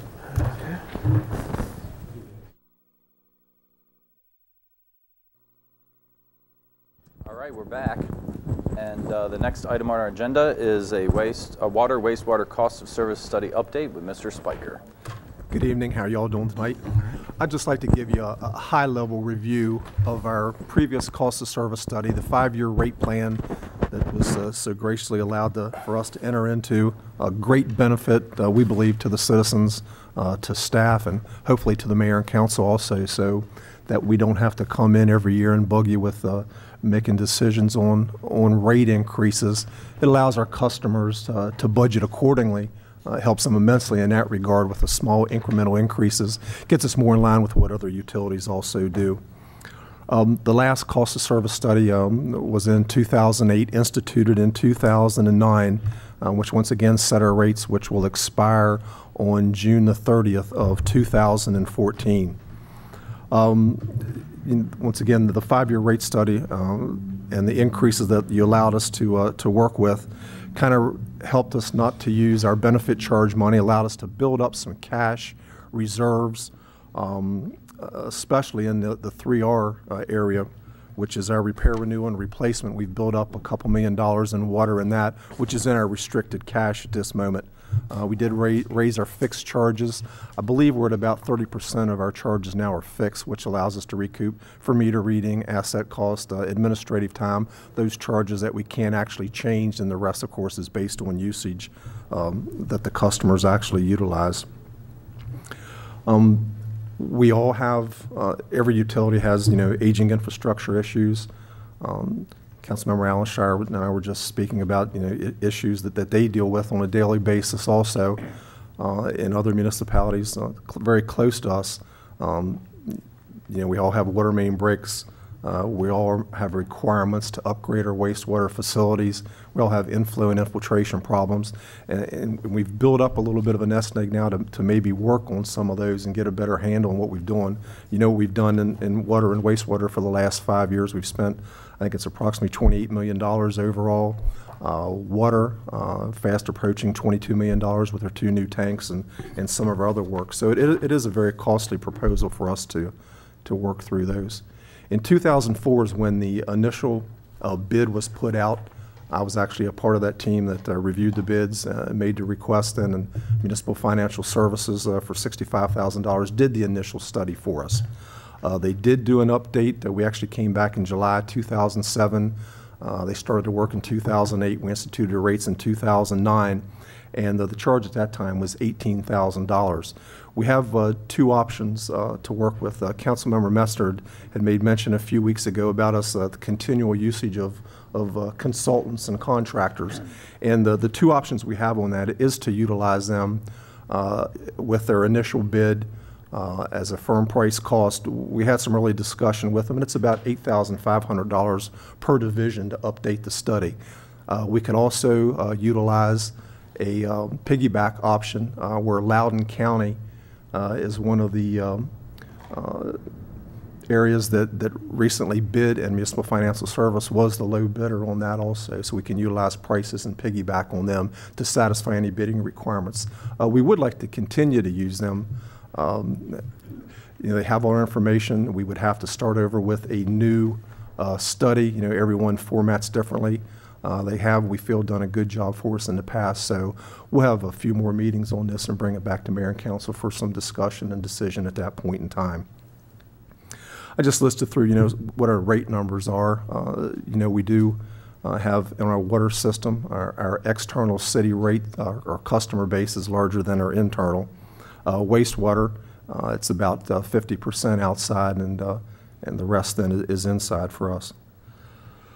We utilized, gave just a couple little short paragraphs on some of the financial aspect of what we did, utilizing utility-based approach for those customers that are outside of our service territory. I did just one little quick sentence at the bottom for the layman's terms. It's those customers that are outside of the city boundaries. They don't have the same vested interest that the owners of the system have that are inside the city, which is our ratepayers and our taxpayers. So if we were to incur any costs that couldn't be accomplished through rates, some large catastrophe, the city taxpayers could conceivably be on the hook for any type of repairs on that. So that's why we use the utility base outside. Of course, the inside, I think probably the most common practice is a residual or cash flow basis, where we just take the cost of capital, depreciation, our cash flow, kind of work backwards then to see what we need in the rate structure at that point to give us a rate of return inside that we can do our 3R replacement and build up our cash a little bit. I guess for the going forward process, I'll have Municipal Financial Services will kind of get some proposals, bring them back to the council. Nancy kind of spearheads this for us, and Nelia in the utilities, the financial guru for us.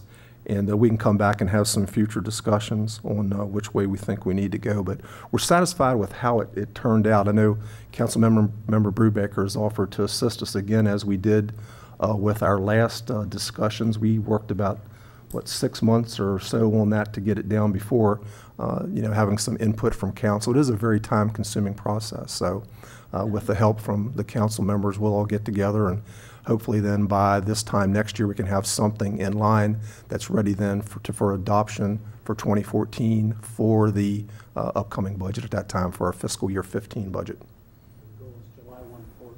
Yes, sir. That's our goal, to have them in place at that time. And Mike, just to clarify, these rates don't have to go to the Public Service Commission? That is correct. They do not. They can be appealed, but they do not. There's not approval by the public. Unlike city light rates, they don't automatically go to the commission. That is correct. We do operate under COMAR provisions, but for the rate setting, that's all done internally here.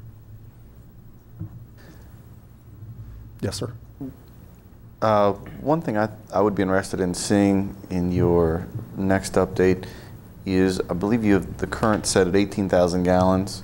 Yes, sir. And I know in most jurisdictions, while the state generally uses that 200 gallons per day or 250, depending on which jurisdiction they're talking to, the average customer isn't, the average household isn't usually at that figure. So that's correct. If memory serves me correct, we're about 13,500 right now is what our customers are utilizing.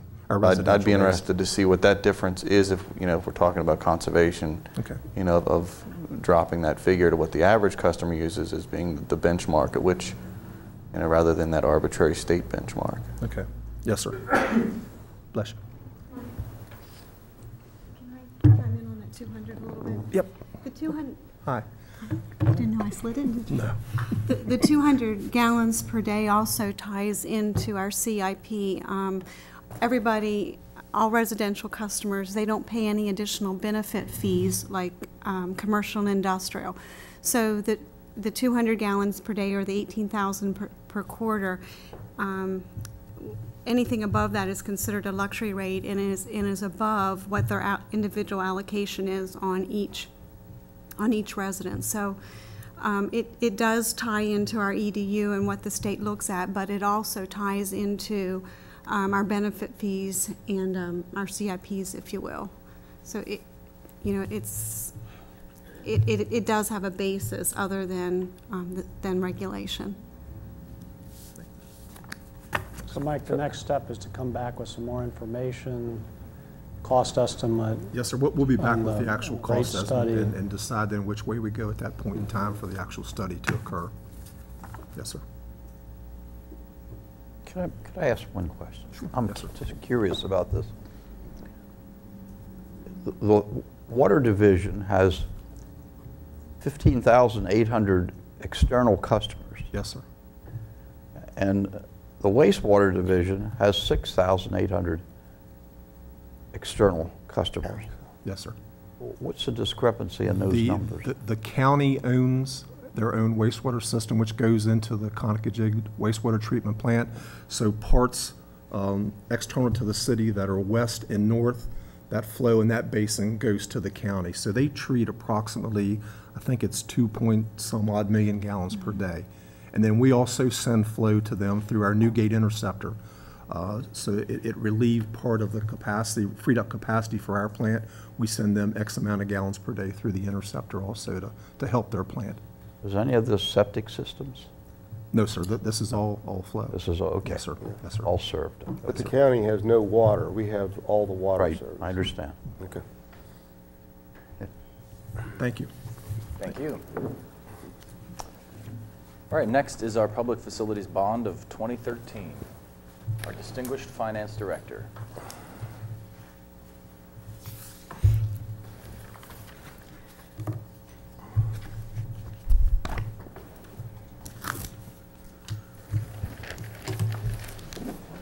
Hello.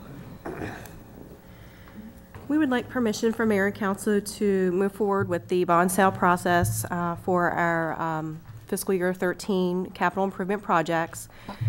We would like to work with our financial advisor and bond counsel to make sure that this process is done accurately. Prior to the sale of the bonds, staff will return to introduce and obtain approval of enabling ordinances so that we can sell and close on those bonds.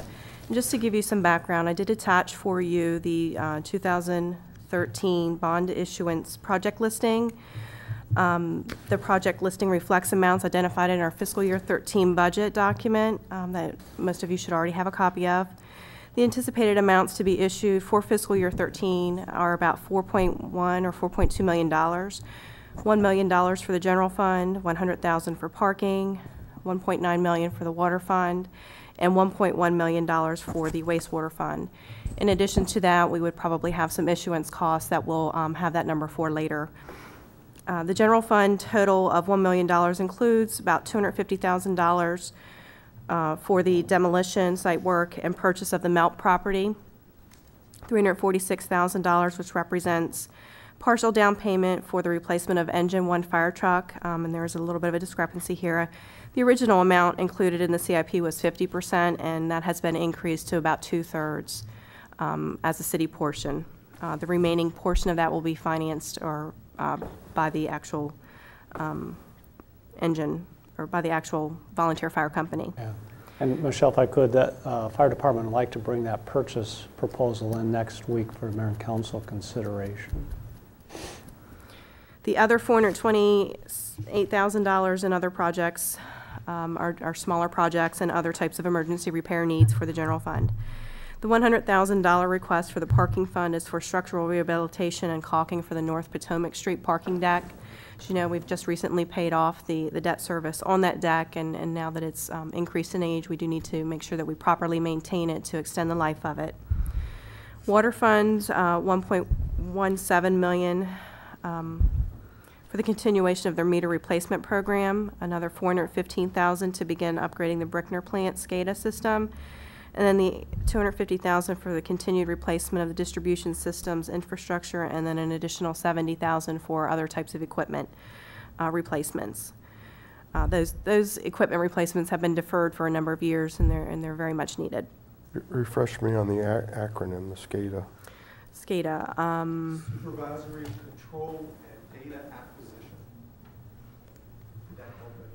Well, it's a great piece of jargon, yes. It's clear as right, it's nice jargon. But on the serious side, we're still maintaining that as backup, is that correct? No, the Brickner. Yes, sir. Yes, sir. But this is to maintain that backup capability, or? Yes, sir. To maintain operational capability plan. The wastewater fund includes $580,000 for vehicle and equipment replacements. Again, those have been deferred for the last 3 years. They have one major equipment replacement in there as well. The remaining $545,000 needed for wastewater fund is for other infrastructure and equipment replacements, repairs, or upgrades. We would also recommend that this issuance be a general obligation of the city, backed by its full faith and credit, and that would enable us to obtain lower interest rates for all of the funds. The amounts needed in the parking fund, the water fund, and the wastewater fund would be fully paid for by users of those systems. The city has made a very good use of its debt and has made adequate use of debt in the past and has done a very good job of paying down its debt in the past. We have adequate capacity to issue this new debt, and we're staying well within our credit industry benchmarks, and I believe we discussed that a couple of weeks ago at the budget retreat. We're doing well within our benchmarks. Currently, the city is rated AA3 with Moody's and AA- with Standard & Poor's. We have requested a revised bond schedule from our bond advisor, and I will send that out as soon as we have it. In general, things that you want to keep in mind would be that we should have the preliminary official statement by the end of March. That's basically a draft of the official statement issuing document for the bond issue. We will come back to you in the coming weeks and months with an ordinance for the actual bond issue enabling ordinance. We'll have an introduction and then an approval in the formal regular session. Basically what that does is it enables staff to actually prepare the official statement and to go out for sale for the bond. We will then come back to you after the ordinance has been introduced and approved with a bond resolution. The bond resolution defines which projects the bond money can be used to pay for, and if we would need to change it in the future, we would need to come back to you for approval to change the project. So once we've determined which projects the bond money is to be used for, we have to use it on those projects alone. After the bond ordinance has been improved and introduced and approved, it's effective 30 days later, and then we can then go out to bond sale and bond closing by the end of June. And again, I did include a copy of the bond project listing as well as copies of all of the capital project sheets from the budget document. Do you have any questions about any of the projects that are here or any questions about the process related to the bond? I'm just curious, the Memorial Boulevard underdrain, wasn't that corrected, or is there more work to do there? No, it was an emergency repair that we're using this bond issue to pay for. I see. Thank you. So it is completed. It's just we Right. need to pay for it. Sure. Yes. Right. Michelle, what is the expected life of the deck, North Potomac deck? You know, I'd have to look at our fixed assets. I want to say it's 25 to 30 years, and then, of course, with any upgrades and maintenance that we do to it, we can extend the life of that. Right. But I can confirm that with Eric Dykey. Okay, that's fine. I think it makes a lot of sense to extend it as far as we can.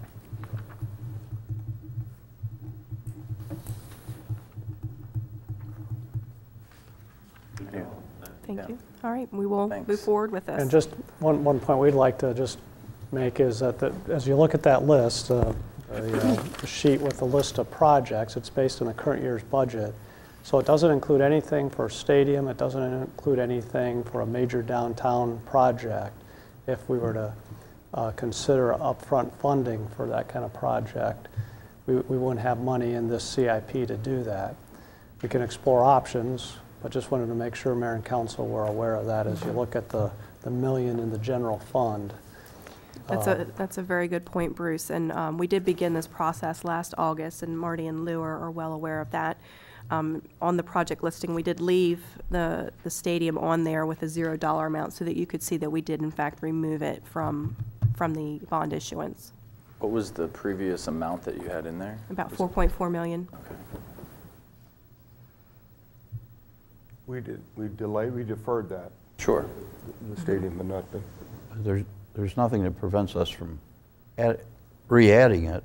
No, and we could until we pass a resolution. Exactly. Right? Well, and we could include it in the fiscal year 14 issue as well, if we needed to. Yeah, we'll be back, probably for our 2014 bond issue as well. So you've got some flexibility there, but we just wanted to be clear on that. Thank you for pointing that out. And to clarify something also, studies are typically not something that we can use bond money for. So I just want to make sure that you're aware of that. So if we would have $1 million study, we would not be able to include bond monies for that. And then the whole definition.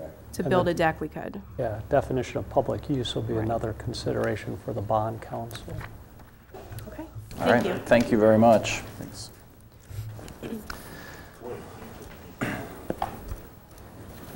Next, we're going to bring up our newly minted police chief for an update on crime data in the city of Hagerstown. Would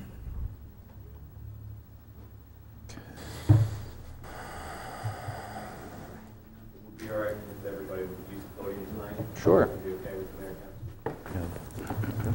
Okay, Reverend. Yeah, just try to keep my preaching to a minimum here. Let me know if we're on. Oh, jeez. I brought a team with me tonight. I want to cover a number of areas within the police department, so why not use it as an opportunity to highlight some of the staff that we have at the police department that do this job every day. They're the experts in this, and my job is to kind of put it together and present something for you tonight. We're gonna take a trip down through a number of areas. Do we have anybody working with PowerPoint? Thank you. All right.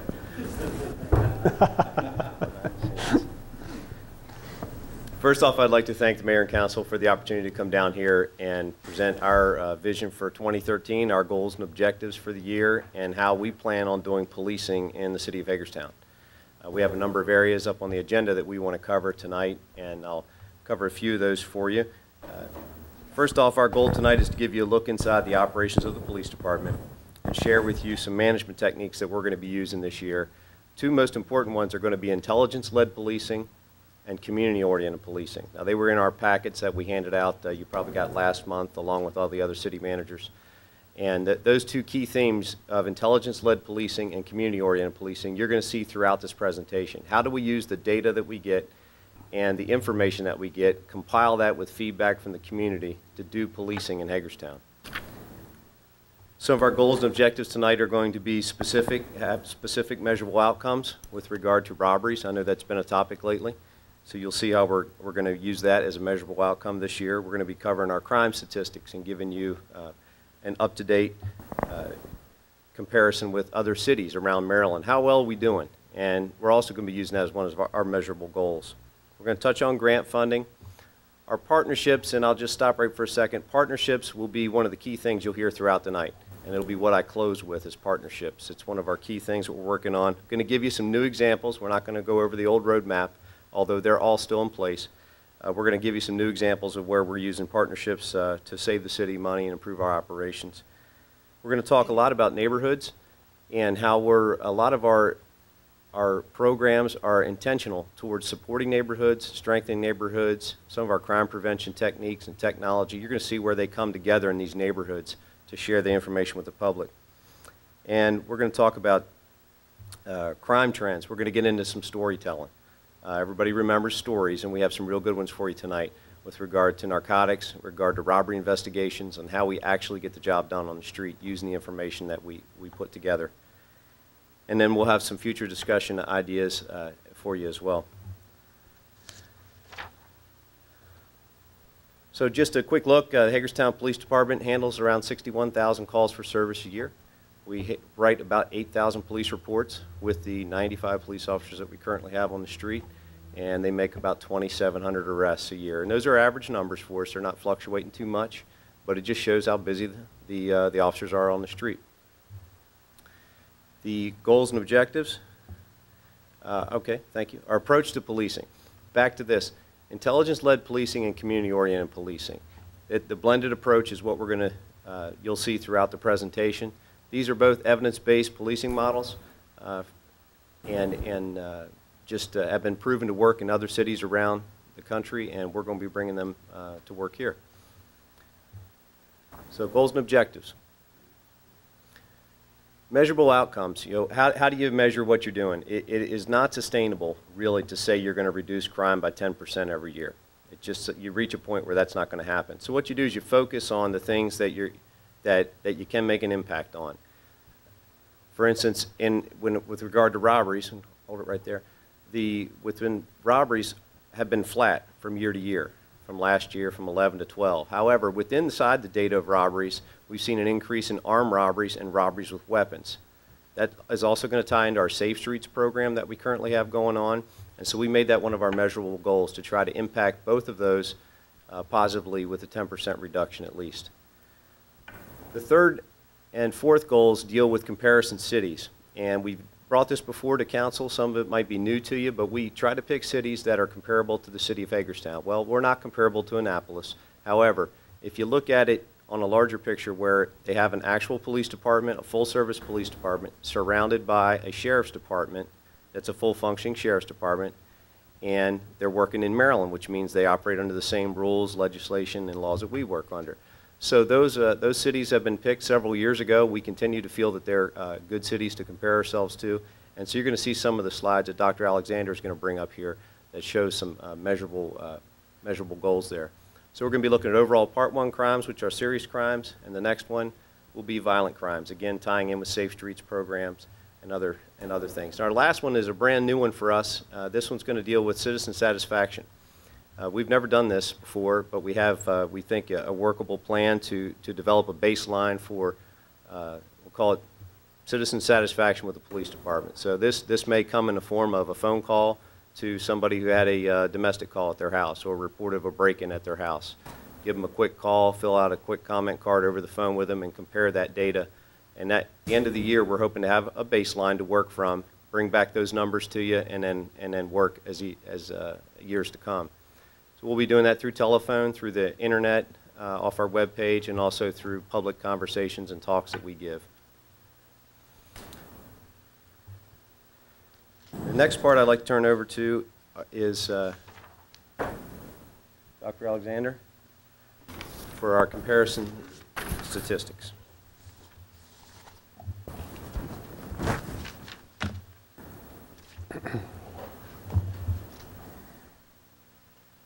Good evening. Before I begin, I think it's important, and I do apologize for those this is repetitive, to make sure that everyone knows where our crime data comes from, so when I start throwing out crime statistics, you know where we're pulling the numbers from. As a police department in the state of Maryland and in the United States, we follow the guidelines that are set down for reporting crimes as outlined by the FBI's Uniform Crime Reporting System out of their handbook. These guidelines allow for consistency in reporting, so you can use this data for comparative purposes amongst other agencies. At the Hagerstown Police Department, our records division is responsible for the capturing of the crime data, and we have a records clerk there that's specifically responsible for compiling our FBI uniform crime statistics.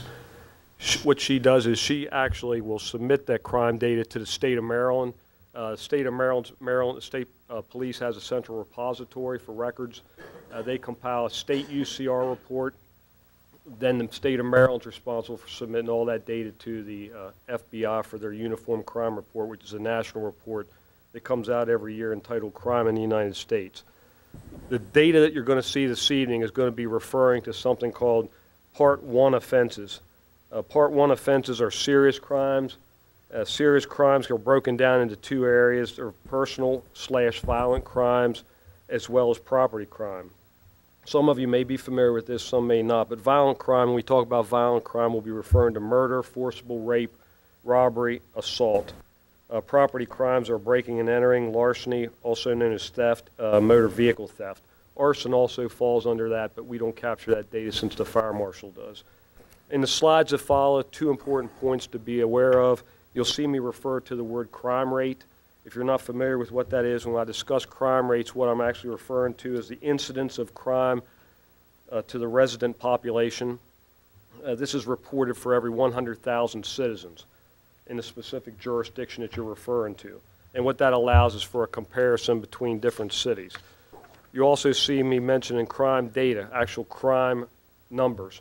It's important to know that at certain times during this presentation, we'll be referring to 2011 data. Time you'll see that is when we're comparing ourselves with those other 5 departments because we didn't have their 2012 data available. When you hear me talk specifically about Hagerstown crime, it'll be the 2012 data because obviously we have that available to us. Within your packet, but not on the slides that you'll see this evening, there's going to be a snapshot of crime in Hagerstown at 5-year intervals that started way back in 1995. When you look at that, the data ends in 2010, but we actually added 2012 to it. I would caution you that when you look at those charts in the future, to remember that that omits the in-between years, so it's really tough to draw conclusions based on that. So for the sake of brevity in this evening, I'm going to just leave those snapshots for you to peruse at a later time. And here's what we really want to focus on, is Hagerstown crime 2011 versus 2012. As you can see from the slide, the total Part 1 crimes, that's the serious crimes in Hagerstown in 2011, numbered 1686, and they decreased to 1654 in 2012 for a drop of 32 less offenses or a 2% decrease. So there's a 2% decrease in overall Part 1 crimes in Hagerstown from 11 to 12. When you look at violent crime in Hagerstown, we had a 12% increase in violent crimes from 2011 to 2012. And you have to be cautious when you hear that, because what that means based on the numbers is we had 21 more offenses in 2012 than we did 2011. And knowing the categories, without knowing what they are, I can tell you they were dispersed amongst several different categories. So it wasn't like a major jump in one category.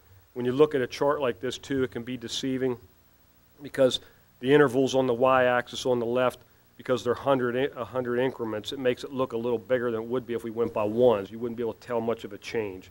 So I just want to caution you on when you see a 2% increase or 12% increase, sometimes that seems a lot, but when you know it's 21 more offenses, you know, in the bulk of everything, it's arguable that could be significant but could not be. Of course, one more is significant, could be argued to be significant. And a good example how you want to dig into these numbers, the chief made mention a while ago. When we saw that the overall crime didn't go up from 11 to 12, we then looked specifically at the violent crime, and that's where I discovered that inside the categories of armed robbery, when you have robbery for Part 1 offenses, it breaks it down: robbery by firearms, robbery by knife or cutting instrument, robbery by other dangerous weapons. So we looked to see where the increase was, and there was an increase from firearms of 59% increase from 11 to 12. And we actually went from 0 to 6 offenses, robberies of dangerous weapons. Property crime showed a decline of 3.5% from 11 to 12. Stepping away from crime in just Hagerstown, here's the comparisons that we were talking about, and we compare us to 5 other cities. And they had just a small little piece to what the chief said. When we picked these cities in the past, we picked them not just based upon the fact that they have municipal police departments surrounded by rural, same kind of rural areas we have, but also they face similar crime problems that we have, drugs. You know, Baltimore has a different drug problem we have. We tried to, at the time, the chief, we sat down and tried to come up with something that we felt the 5 best departments were comparable in size of strength as well as the problems we faced. So when you step away from just Hagerstown and compare us to the 5 other cities that we used for comparison, you look at the overall crime rates for 2011, and you can see that it ranks us 3rd from the bottom. There's 3 above us and 2 below us. Violent crime, the 6 city violent crime rates, again, has us 3rd from the bottom, the 4th one from the top.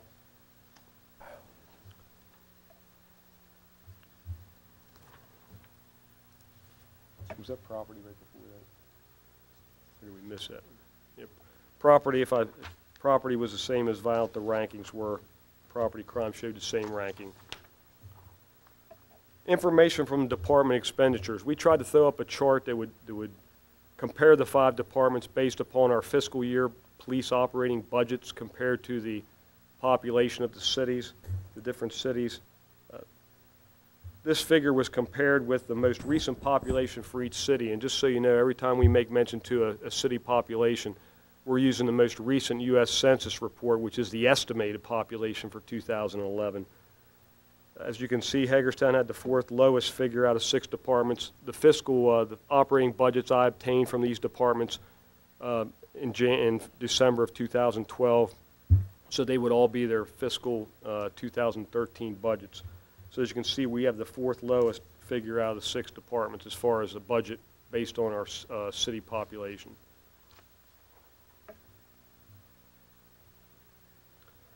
This chart's a comparison of each 6 departments based on the number of full-time police officers compared to the populations of the cities. Once again, I got these figures at the turn of the year, December of 2012. Hagerstown's tied with Cumberland for the next to the lowest level of number of officers per population. That's basically where the crime stats stand. We could beat that ad nauseum as far as crime stats, but I wanted to give you a quick snapshot of where we stand. Overall, we had a reduction in crime, had a little jump in violent crime, and the chief obviously has outlined our strategy, and you'll hear more on that here shortly. Grant funding is the next area, and that's also part of my presentation. I want to take a quick look at our grant funding. The complete packet that you have also includes several slides that list our grant awards since 2007 in order to give you an idea how we fared through the years. We've been very fortunate as far as grant funding goes. I started keeping track of the awards when I took over the position I'm in now in the fall of 2006. And since then, we've been awarded and monitored at least slightly over $7 million worth of grants since that time. For the sake of brevity, I want to just, for this evening's presentation, only discuss the grants that are currently active. I've categorized our current grant funding down by the purpose of the award. These categories are overtime support, equipment, and personnel. When I mention personnel, I'm referring to salary and fringe, as well as sometimes the grant award is partial salary and fringe. First awards that are up there are currently active as far as overtime. The first one is the Gun Violence Reduction Grant. That's also known as ceasefire. That grant award supports any firearm-related investigation. We can pay officers overtime anytime they're involved in any firearm-related investigation. The 3 burn grants that are there are federal grants. They provide overtime for any law enforcement activity within a specified area. Excuse me.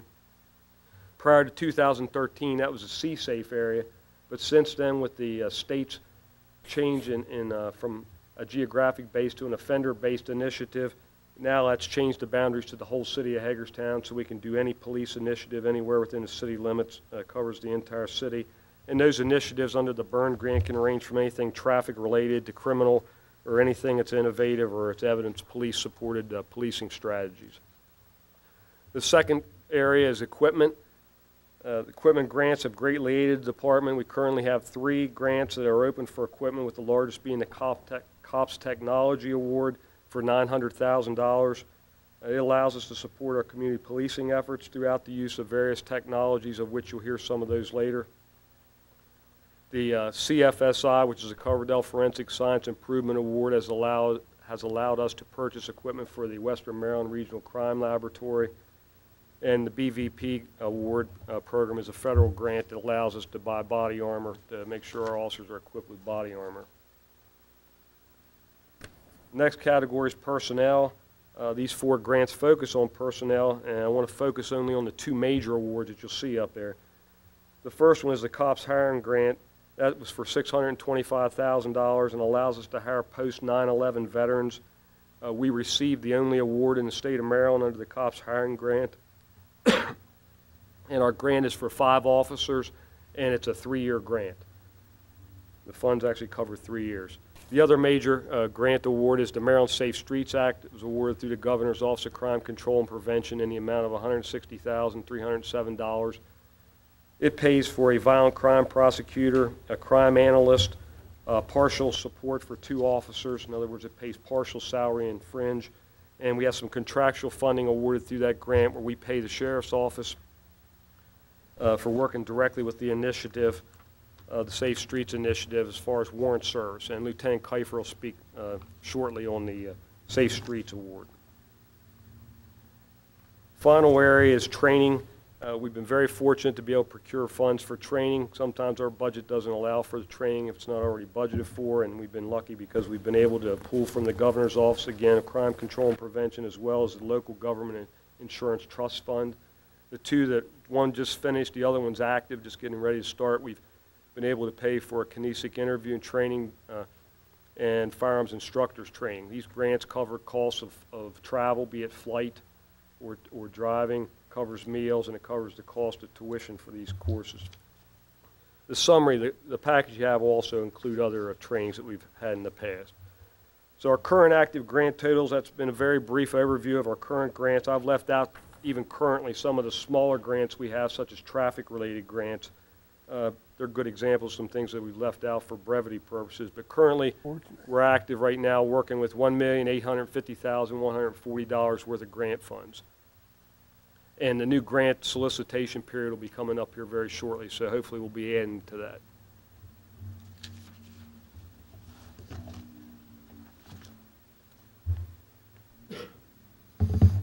Thank you, Dr. Alexander.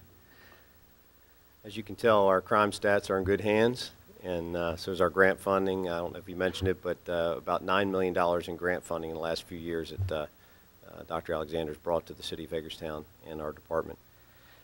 So we're going to get on to partnerships, neighborhoods, and then I promise you some real good stories about how we're doing investigations. Some of the new partnerships that we're doing are the Hagerstown Police Academy in cooperation with Hagerstown Community College. I'm sorry, it's not the Hagerstown Police Academy anymore. Go ahead to the next slide. Hagerstown Community College is going to begin their first police academy on March 18th. We're going to be there with them. Some of the people in this room, many of the people in this room will be instructors at that academy, and they'll be with them for the entire 6 months. They'll train them on how to be cops. What's interesting about the Hagerstown Community College is not only is it's a cost-sharing measure for the city, In other words, we'll get a bit of a break sending our students there. We are going to be teaching in some of those classes, but they'll also be accepting self-sponsored students, which means if somebody's interested in becoming a police officer, maybe they haven't got hired by a police department yet, you can sign up for this college course. They'll go through a background screening process similar to what we do, and then they'll get accepted into the program. When they graduate in 6 months, September 13th, a date we're waiting on already, is their graduation date for that first class. They'll be certified to be hired as a police officer for any police department. So we're excited about this. This has been a couple of years in the making, and I know Chief Smith had a lot to do with making this happen. This had to go away through budget cuts for our old-time Western Maryland Police Academy, but we're glad to see it stand back up again. All right, how do we do business? CompStat. It's a word that gets thrown around police stations a lot, and so I'll just take a second and explain that. Just think of that as a crime meeting.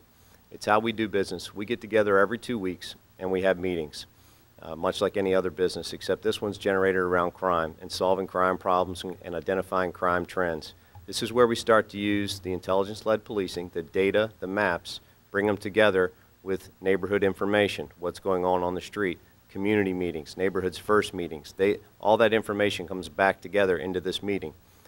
What's unique about the Hagerstown Police Department, and I haven't found this anywhere else yet, is that most police departments have everything on the left. That's all it's an internal meeting. What we do, we invite our partners in, everybody on the right, the Sheriff's Department, the State's Attorney, the list goes on, even our code enforcement, fire marshal's office. The idea is solve the problem, identify the problem, come up with a plan, and let's all go out, let's agree to the plan and go out and do it. So every 2 weeks we lay down a new plan. It's usually 1 or 2 what we call CompStat issues, and they have specific agenda items that each patrol division has to do, investigations has to do, code enforcement, fire marshal, whatever the plan may be. You'll hear some of the stories later on. They were born out of this, our robbery stories, our narcotics stories, things like that. This is where they first get identified and mapped out, which later on becomes investigations and the stories you'll hear. These are some of the maps we use.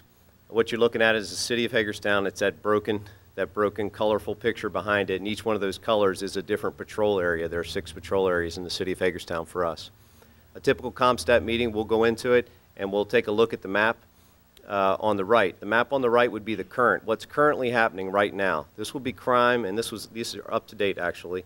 So we're basically looking here at our 4 major categories: robberies, burglaries, theft from automobile, and theft of your car. So we'll take a look at the map on the right and the map on the left. The map on the left was the meeting from 2 weeks ago. And we say, you know what? 2 weeks ago we said we were having a problem with burglaries maybe in the north end. And we came up with a plan. Then we take a look at the map on the right and say, did we do our job? Did we get it done? Do we need to carry it forward or adjust our plan? One interesting story here I'd like to share about CompStat is our use of auxiliary police and citizens on patrol. We actually had a story this past summer. We had a problem with some burglaries in the north end, and they were daytime burglaries, just knocking on the front door, going around kicking the back door in. So we went up with the auxiliary police and handed out some flyers in a very specific area up in the north end, using our crime analyst who's here to help target that zone down and the time of day and location. We pamphleted that neighborhood, and within 2 days we got a phone call from 2 ladies at the very same time, dialed 911 right at dead noon, and caught the guy trying to break into the neighbor's house. He came running down the alley and right into the front of the patrol car, and we got him. Interesting how you use that. So that plan came right out of this meeting. Auxiliary police, you go up and hand out flyers. Patrol officers, you up your patrols, and it came together. So,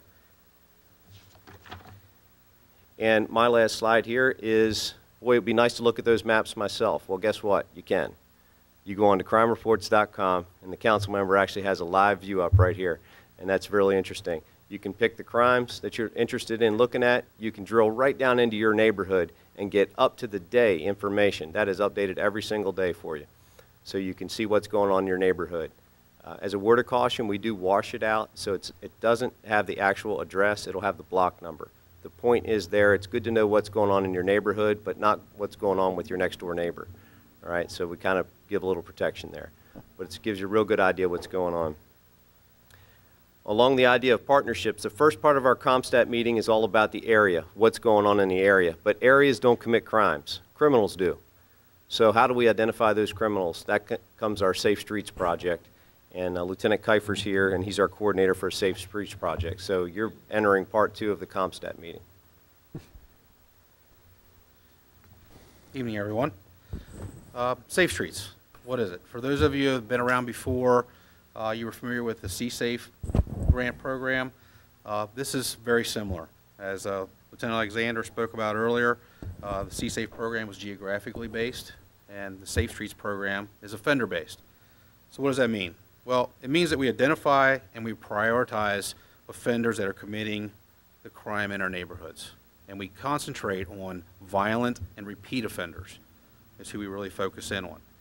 So through information sharing with our partners, our partnering agencies, it allows us to target enforcement approaches to suppress, supervise, and contain those offenders doing the most harm. Because criminals don't just commit crimes in one jurisdiction, the process expedites joint investigations by identifying criminal activity, offenders common to both the county and the city. It betters our chances to close more cases through arrest by partnering up with our other law enforcement partners. The process basically works in a loop. Starts at the CompStat area. We take a section of CompStat, and once we finish that, we start Safe Streets, and we start looking at just the offenders. And it may be offenders based on the CompStat crimes that we're looking at in that 2-week period. So we identify that through analysis, investigations, information of criminal activity provided by our partners, and we prioritize them. Then we come up with a strategic plan designed to investigate and apprehend them as soon as possible. Once they're arrested, the State's Attorney's Office takes a major role by maintaining the bonds that are placed on them so that they're held, they're not released back into the community easier. But more importantly, they assign a State's Attorney to that case from the very beginning to follow completely through the process. That way, things don't slip through the cracks, and we allow something to go, for someone to go free that shouldn't. If they are released back to the community, parole and probation takes over, and they maintain the supervisory aspect, trying to ensure that they're staying compliant with any of the orders and not reoffending. If they're detained, the detention center or the prison system, who are also our partners, monitor any kind of criminal activity that they may be still trying to enact from behind those walls. If they're released out onto the street, either through a bond release, they go back onto our high priority offender list, and they basically get watched and monitored by the group so we can supervise from the coalition aspect. Just a little bit of information from how this program has been working. Since July of 2012 to January of 2013, we identified 76 offenders. Of those 76 offenders, we were able to arrest and charge 47. And we've had some very good success with our Safe Streets program. So I'm going to continue on with a couple things here. First thing I'm going to start with is the Crime-Free Multi-Housing Program. This is a program that Jerry Kendall, who's sitting back here, started with us a short time ago. The program started in 1992. It's an international program. It started in Mesa, Arizona, and it's now spread to at least 13 different countries. Hagerstown is the first city in Maryland to adopt this program. It's a 3-phase program that teaches owners and managers how to protect their investment and provide a safer environment for the residents to live in. At the same time, it reduces calls for service for the local law enforcement agency, which is good for us. Phase 1 basically is an 8-hour training class for the landlords and rental property owners. It covers a variety of topics, but most importantly, it covers the crime-free lease addendum, which allows the landlords the opportunity to evict tenants who commit crimes on their property more effectively. Phase 2 is a crime prevention through environmental design survey that we provide for them, which gives them opportunities to look at that environmental issues. And the third phase is tenant education. It's where the police and the property staff meet with the tenants to discuss the program and basically tell them how it's going to affect them and how it's going to impact the community within the community. So the benefits of joining this program, from the apartment complexes that we're seeking out, is reduced police calls for service, more stable tenant base, decreased damages to the properties, happier tenants, increased property values which spread to adjoining properties, more money in the owner's pockets, which is good for them, but for us, better communities within our community. And Sitting here with us today, Mr. Stein back here, and Mr. Kendall is the owner that runs the Bradford Apartments out on the Dual Highway. He was the first here in the city to join this program. And if you'd like to later after the presentation speak to him about the success out there, he would be more than happy to talk to you about that. The second thing here is Cop Logic. This is online police reporting that we've been putting together. A little bit about this. It's designed to alleviate officer responses to minor reported crimes where there's no suspect and it would be unlikely that a case could be closed. The cases that we're talking about are the ones that are listed to the right on the screen. What are the benefits of this? Well, it's simple, it's easy to use, it's web-based, it keeps the officers on their patrol beats rather than removing them to handle initial reported calls for service that we probably aren't going to be able to do anything with anyway. Provides a free courtesy copy of the police report to the citizen. They can do that on their own. They can download it and print it off. The other avenue that's good for this is it's used as a tip line. It gathers information from drug activity, criminal activity, to extra patrol requests that people can submit to our police department. The system allows for the public to interact with the police department, where in some cases they would not have probably even called us about it. I'll give you an example. We hear a lot where someone got into my car and took out the spare change in my console. They never report that to us. We never hear about it. The information alone doesn't seem important, but to us, if we have that information, it allows us to gather and analyze that information, that criminal information, and the intelligence that may not have been provided before. What that does, it gives us a better opportunity to create a strategy and implement that strategy to address those concerns. Yes? Where would a citizen be able to find? That will be on, I just talked to Aaron, they had a little problem with it, but it's going to be on the website, and there's going to be a nice big button that says online reporting. On the city's website. On the city website. So they'll be able to click right on that, takes them right to the website to go through it. Very simple process to walk right through. Again, at some time, if you would like to see a demonstration, I could show that to you. Thank you. Okay. And then I'm going to finish up here with the Neighborhoods First program. Everyone here knows about the Neighborhoods First program, but how does that fit into the plans and operation of the police department? Well, as you know, these groups were created with the help of the city and the police department to address problems and issues unique to specific neighborhoods, thus partnering us with the community to come up with solutions together. In essence, we help to reestablish ownership of neighborhoods by the people who live in those neighborhoods. So how do we incorporate that into this presentation? It's community-oriented policing at its best. Our sector managers, the lieutenants, in the eastern, the western, and the central sectors meet with their collective groups once a month to stay informed on new issues, relay what has been accomplished on previous issues, identify growing trends to that community, and what actions we, the police, are taking to address those trends. They also act as a liaison to city staff or other agencies for the group, assisting them when possible with either non-police or criminal-related projects and things like traffic patterns, parking, signage, you name it, we help out as much as we can. Lieutenant Langston, who's going to be stepping up here in just a second, we show you an example of how this community-oriented policing through our Neighborhoods First program and the use of technology has dramatically changed a community here in our town. Thank you.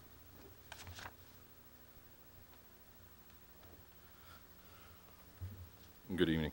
To talk about some of those successes, specifically I'm going to address the cameras and how they've been important in our fight on crime, if you will.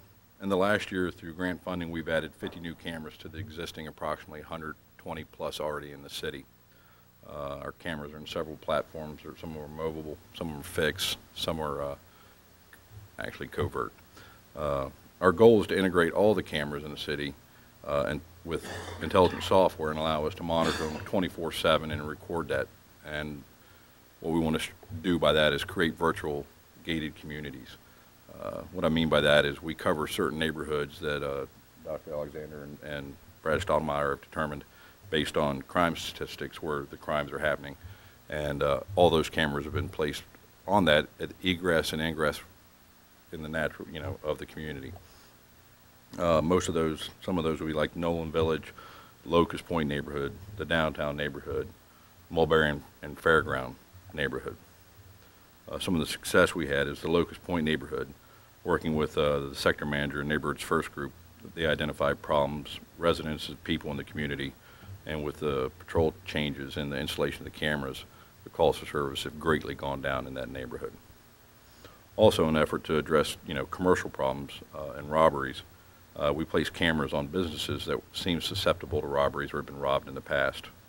The results of that have so far been promising in that none of those businesses that we place those cameras on initially have been targeted.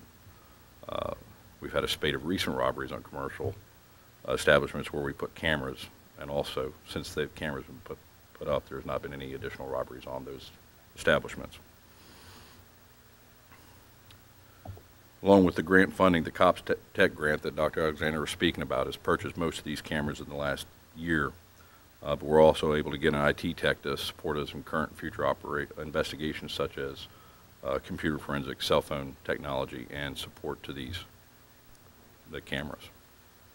I'm going to flip it over to Sergeant Wood now, who's going to talk about the gangs and narcotic problems.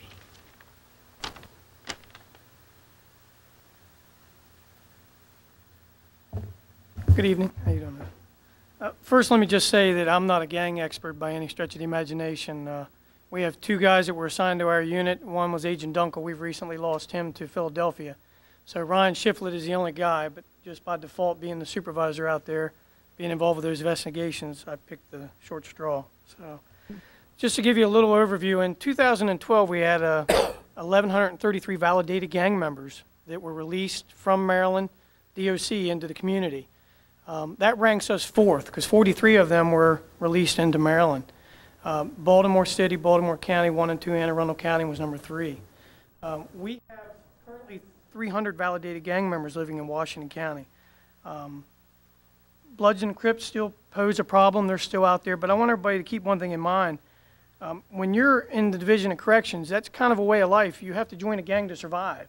So they're validated in there. That doesn't necessarily mean once they get back into our community, are they still running the way they were when they were in prison, because that unity falls apart. So they're not still doing that. We still have groups. There's still sects and subsects, smaller groups that still work and play in Washington County, and it's our job to look for them and go after them, and that's what we do. There were 359 crimes committed by validated gang members in the county. That's different things like driving charges, warrants, VOPs, CDS violations, carrying concealed weapons. That's for the whole county. That's everybody that had been validated and got locked up for any other reason. Motorcycle gangs are also a trending problem, as you see. I guess the glamorization of the TV show, The Sons of the Anarchy, has kind of set things into motion. The biggest thing is they travel in large groups, so they're kind of imposing, they're loud, and kind of people are afraid of that. So we recently had a group in the South End that was kind of going into one of our local bars. The neighborhoods were kind of all freaked out by that, a little bit worried, a little bit nervous, because we all know that, listen, when they travel in groups, they intimidate to join. They apparently retaliate if you don't join. So all those things go hand in hand, along with the fact we know that some of them carry weapons. They have them in close proximity to them in case they need them. And the reason they do that is if they run into any other rival gangs. So one of the things we've done is a sign here to your right. We've sent those out to different establishments where they were hanging, basically trying to get them not to wear their colors, because we know when another gang or another motorcycle group pulls up and they're both wearing colors, that's usually when the beef starts. So by educating them and letting them know what to look for, us being out doing surveillance, paying attention to that, kind of doing some proactive patrols, trying to get those with traffic violations, trying to hit them where we can, and basically kind of thinking outside the box, we were able to kind of deal with that problem in the South End. Now granted, it's wintertime, there's not a whole lot of people out riding motorcycles right now, so we're going to be dealing with that again once the weather warms up. Another incident we had was in the north end of town. There was a garage that they decided they were going to use as their clubhouse or gang meeting place. Again, the neighborhood was kind of a little bit worried about that, a little bit, I guess, upset by all the noise and all the people that were there. Through our partnership that the chiefs talked about, we were able to use John Lestitia's group to go in with code enforcement. They were actually able to look at this garage. We had the fire marshal's office go in, hit them with different violations, and basically they're not allowed to use that garage. So that was one way we were kind of able to avoid that. So that worked out pretty well. But we're going to continue to identify groups and gangs, those that pose to be a risk or a threat to the community, and then we'll work towards an investigation to see what we can do to stop that threat. So next is going to be the drugs. I can tell you that most of you all were here when we had the open-air drug markets, and I see Kathy sitting back here from Bethel Gardens. That was a thing of the 90s and 2000s, basically, when you could pull up and make a stop, find somebody to buy dope from, and you were gone. I don't want to say that they're done, but to the most part, we've got a lid on that. And basically that was due to a lot of good police work, a lot of overtime, a lot of proactive patrols, and a lot of sting operations. And listen, the cameras were probably the biggest help. Putting those cameras in that area, that technology helped us a lot. The biggest thing is now is what everybody has, we all have cell phones. So now if you have a cell phone and you have a source, we're going to make that call to that source, whether it be a phone call or a text, and now we're going to meet. So those meet locations are everywhere in the public eye, right in underneath of everybody's noses. They can be at parking lots of shopping centers, fast foods, convenience stores, anything like that. That's where they're meeting and making contact. They'll also have the person that is buying take them to their next deal location. As Councilman Munson actually saw about a month ago, we actually made a stop up here in front of the old YMCA and had to move in on 2 guys that were out of town selling crack. So, but that's just kind of their style now, how they're kind of doing it. Again, I'm with the Drug Task Force, so this is all of the county, but 80% of the work is done in the city. We're assigned with the DEA. There's 4 DEA agents. There's 5 city guys and 5 county guys, so we have that partnership with everyone. Last year, we had over 200 drug arrests with 44 search warrants. Marijuana continues to be the top drug. Few reason, there's very high profit margin. I guess the legalization out west, everybody kind of thinks it's going to be okay to use, along with the fact that we're getting lighter sentences here. We still consider it a gateway into the next drug, okay? We've seen a lot more grow operations. By that, I mean people that are actually growing or harvesting their own marijuana. I guess the economy is bad for everybody, so they're trying to grow their own. So we've had a lot more of those in the past year. Crack fell to number 2, which we feel is a good thing because crack used to lead the way. It was always number 1. Again, crack, there's a strong demand for that. It's highly addictive. We've been able to push the cost up from the crack due to our efforts. The bad part about it is everybody says that, you know, drugs are a victimless crime. Well, that's not the case because Sergeant Hurd's guys, they're looking at it every day. For people that are trying to get their money to support their habit from crack cocaine, they're robbed in places, they're doing home invasions, they're doing B&Es to get that money, to get that product. Next is heroin, and that's one of those things that you really don't want to hear too much about because it's a nasty drug. It's highly addictive. The bad part about it, usually the method for introduction into the body is through injection. So we're finding needles on parking lots. We're searching people and hoping and praying that we're not going to get stuck with a syringe. We've got gloves on, but you just never know. So that's one of those things that we have to cope with every day. The problem is most of these people that are on heroin will tell you that they need so much of that to cope with everyday life. So whether it be 5 or 6 bundles that they've got to use, and we're talking middle to upper level, upper class people that you wouldn't think, you wouldn't suspect that have a problem, but they need it. And truly, once they find their source or their supplier, and it's that morning, they're going to stop right there where they're at, where they got it, and they're going to hit up to get that high that they need to help them through the day. How much are they paying for it? It depends. It's usually anywhere between $20 to $40 a bundle or a packet. Most of it's coming from Baltimore. Yeah. We're still seeing it that way. It's the good stuff. The problem is, again, like I talked about, Sergeant Hurd's unit gets hit again because now we've got the copper thefts, now we've got the shopliftings, now we've got the thefts from motor vehicles, all to support that habit to buy that heroin. So one of the biggest things that we did is we come out, the DEA actually, we come out on all overdoses. So if they get an overdose, a drug overdose, they may not die or they think they're going to die. The DEA, one of our agents, will go out and be assigned to that case and work hand to hand with them. Keep in mind all those investigations are a homicide or a suspicious death, so you have to deal with them just like you would a homicide. So you have forensic with phones, forensic with computers. We have to do search warrants sometimes for the residents. We seize evidence. So it's very manpower intensive to deal with that. But we've done that, and through the DEA there's an enhanced penalty. If we can identify the source of the person that supplied that drugs to them that caused them to become deceased, that's 20 years. You can't do that on the state level, but on the federal level we can. So that's that partnership we have with the DEA. Next is prescription pills. I think they estimate over 70% of all homes have some type of prescription pills in them, whether it be Suboxone, Vicodin, Percocets, Oxycontins, Oxycodones. They're finding very creative ways to use them. They're smoking them, they're crushing them, they're snorting them, they're injecting them. They're doing whatever they can. They feel that since they're regulated and they're actually obtained from a pharmacy, that they're clean, that they won't have to worry about overdosing. So that's why the problem is we get the prescription frauds, we get the pharmacy robberies, the pharmacy B&Es, the thefts. So again, he's getting hammered again with their unit. The other thing is we recently seen, I guess it was a few months ago in Clear Spring, the meth lab, as you see up on the picture up there. Methamphetamine, crystal meth, whatever you want to call it. We hadn't really had a problem with it. It was a drug that was to the west of us. It was expensive. They've now found a way to do what's called a one-pot method, where you place all the components you need into a 2-liter bottle.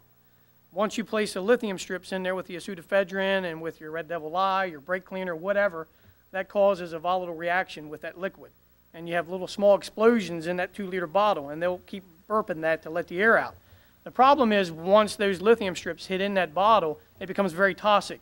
So the cleanup for the Clear Spring one was over $10,000. Again, that partnership with the DEA, they come in with us. We have a meth team assigned to our office with guys that are trained to do that. So they went in, identified that that was meth, backed out. We called the guys down from Philadelphia. Took them a few hours to get in here. They went in, cleaned up, did all the photographing for evidence that they needed to do, and away we went. So that's a good partnership to have. Recently, we had one on Sharpsburg Pike, received information that it was there. We did a lot of legwork to confirm it, got a search warrant.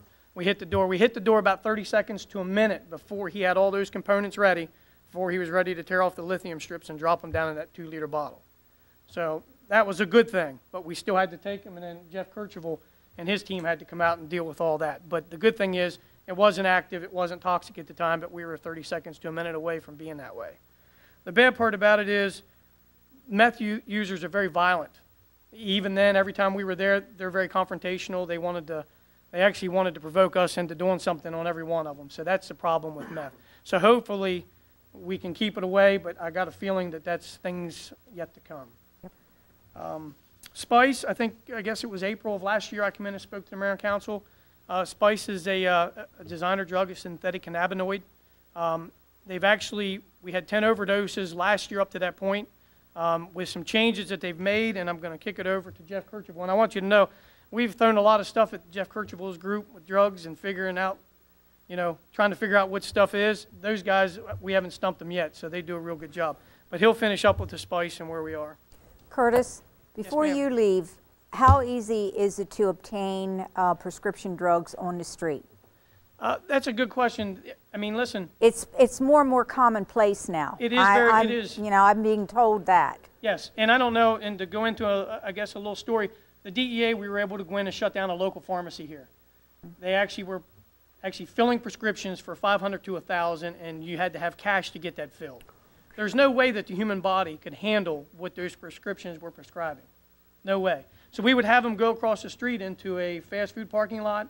They would sell half of that prescription at $1 a milligram for the pill. Yeah. So they would have enough to support their habit, what was left in the bottle for the rest of the month, plus they'd have cash to buy it. Right. So we're getting a lot more prescription frauds, and we're getting a lot more people telling us that their prescriptions have been stolen. But they're going for $1 a milligram, and I mean, we're still seeing it. It was number 4 on the list of all of our arrests for the year. Thanks. To answer your question? Mm-hmm. Okay. Jeff Kirchhoff, you're up.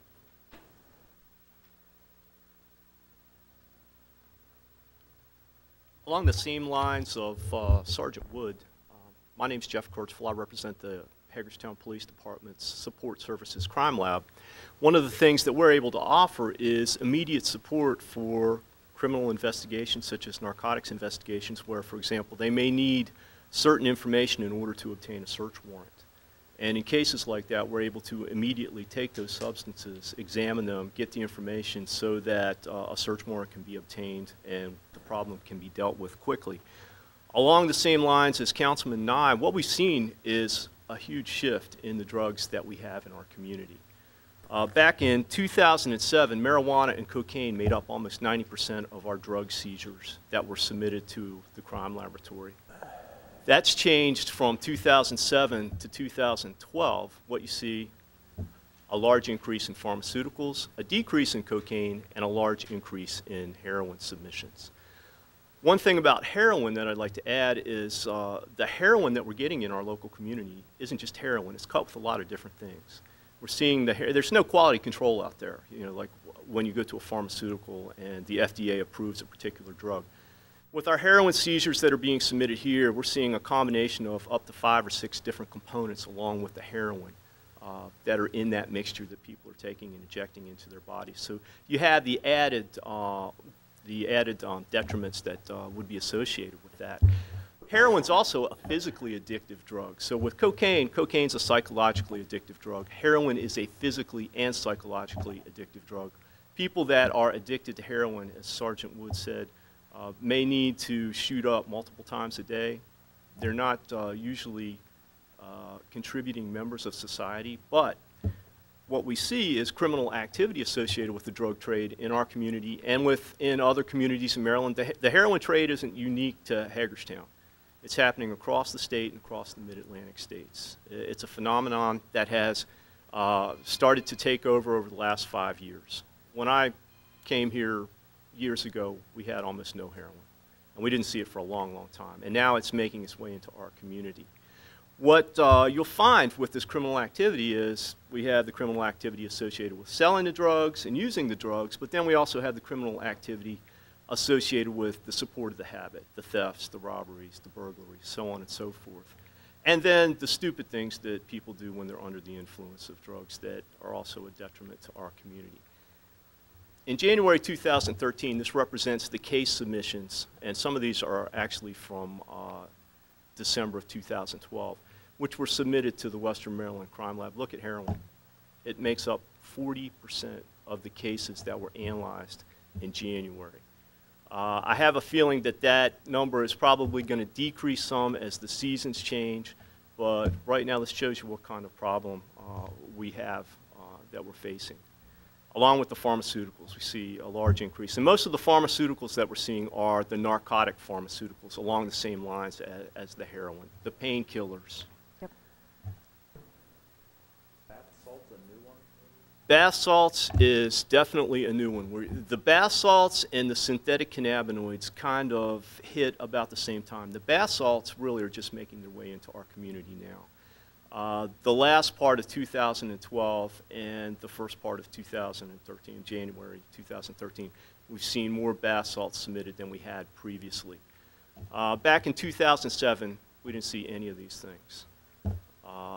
Last year, the synthetic cannabinoids and bath salts made up about 12% of our caseload.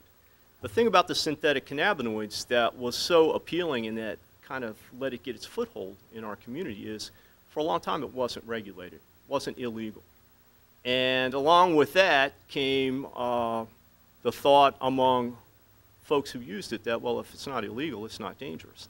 The fact is that along the same lines as Sergeant Wood, we started to see an uptick in hospital emergency rooms due to the ingestion of these different types of substances. I believe we had 14 for 2012 hospital emergency room visits that could be directly attributed to smoking the synthetic cannabinoids. What's kind of challenging for us is because there's so many of them. There's over 400 of these different compounds. So this became a national problem. A lot of attention was thrown at it. In 2011, in March, the DEA regulated to Schedule 1, which is the highest controls. There's no medical use and a high abuse potential that is assigned to these Schedule 1 drugs. 5 of the ingredients that were present in the spice mixtures that we were seeing. They went away. And what happened was another group of synthetic cannabinoid compounds took over. And we still saw the hospital emergency room admissions with those. They were regulated, the next batch of chemicals was regulated in July of 2012. They went away. Now we're on the next batch of these chemicals, and they don't appear to be quite as potent because the hospital emergency room admissions seem to have declined. So hopefully that's a good thing. But what you'll see on these packets is things like DEA compliant, or not intended for human consumption, and that's how they're getting around some of these laws. The DEA compliant, basically what that means is none of the things that are on the DEA's schedule list are in there. That doesn't mean there's nothing in there because there's so many different components, so many different potential synthetic cannabinoids that they just change the recipe and move on to the next one. And what's been very challenging for us is not only making the identification, but also obtaining the standards so that we can do the comparisons to the drugs that we're taking off the street. So that's been very challenging, and we're continuing to work on that. In this legislative session, there are 5 different bills that were introduced dealing with synthetic cannabinoids. I was at a meeting with the Department of Health and Mental Hygiene down in Baltimore last week, and it looks like what they're going to do is take those 5 bills and try to roll them into one, because there was a lot of redundant language in many of them. And we'll see what happens. If we're not satisfied with the way the state is handling this, through the chief, we may come to the mayor and council and may propose some local ordinances for your consideration, because this is a huge problem within our community. Well, if you have any that's what Frederick did. Didn't Frederick do that? Frederick did do that, yes. Yeah, that's what I thought. Can I take you back to heroin? What is Sure. our main supplier as far as the ones that's bringing it in here? Is it Baltimore?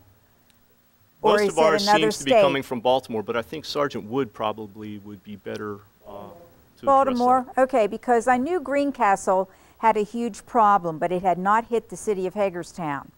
And as big as what that problem was over there, it still didn't get. So I was figuring that probably Baltimore was where, yeah.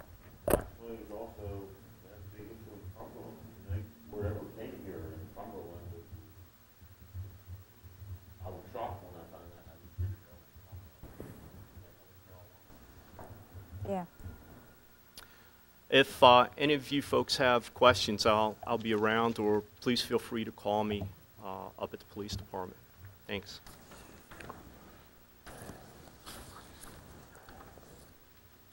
Good evening. I'm Sergeant Hurd. I'm one of the supervisors within the Criminal Investigation Division. And what I'm going to talk to you about is some of the trending crimes that we're facing here as a city and as a police department at this current time. What we're seeing trending are robberies, burglaries, and thefts. Following up on what Sergeant Wood, Mr. Kirchhoff have previously discussed in the drug trends, I can tell you that there's a direct correlation in bleed over of individuals involved in these crimes, wherein the common motivation for committing the crimes is to support assorted drug addictions.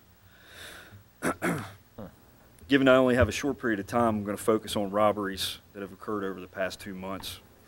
And just to give you a snapshot, we've responded to and investigated 17 robberies over the last 2 months.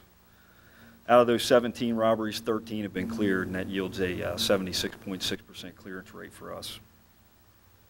As you heard previously in some of the other discussions, the police department utilizes an intelligence and a community-based approach, and the criminal investigation follows that same suit when we're conducting our investigations. We use what we like to call a triage technique to determine the order and the priority of investigations that we follow up on. And basically what that means is where there are cases of higher priority, we handle those immediately, and cases of lesser priority are then followed up on as time and resources permit. When a high priority case comes in, such as a robbery, we use an all-hands-on-deck approach. We utilize every resource that's available to follow through with the investigation, and then we continue to investigate actively and aggressively for as long as it takes or until we run out of leads to follow up on. In investigating some of these crimes, we've had investigations that have run on for 30-plus hours, continuous operations. The grant funding that's been secured by Dr. Alexander is commonly the lifeblood for maintaining manpower during those times and during those investigations. During our investigations, getting information out can prove to be crucial to our success. We disseminate information to allied and surrounding law enforcement, and we utilize media outlets to provide information to the community. Sometimes that's to provide awareness, but other times it's to enlist the assistance of the community. With that in mind, I'd like to share a success story with you. It's one that relates to information sharing and community involvement, and it's probably one that most of you are still familiar with because it didn't happen that long ago. In mid-January, we responded to 2 pharmacy robberies in Hagerstown within a 1-hour time frame. In the first incident, a suspect entered into and attempted to rob the Weiss Pharmacy on Shank Farm Way.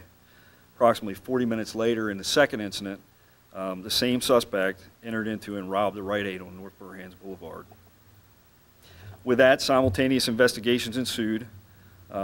Patrol officers and detectives at both scenes. We were processing for evidence. We're interviewing witnesses, trying to get information about what had transpired.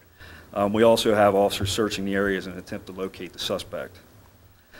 We weren't able to locate the suspect at that time, and information regarding the incidents, the suspect's vehicle description, surveillance photos of the suspect, and information pertaining to the robberies was immediately provided to surrounding law enforcement. The information was also provided to the public via media outlets in the form of press releases.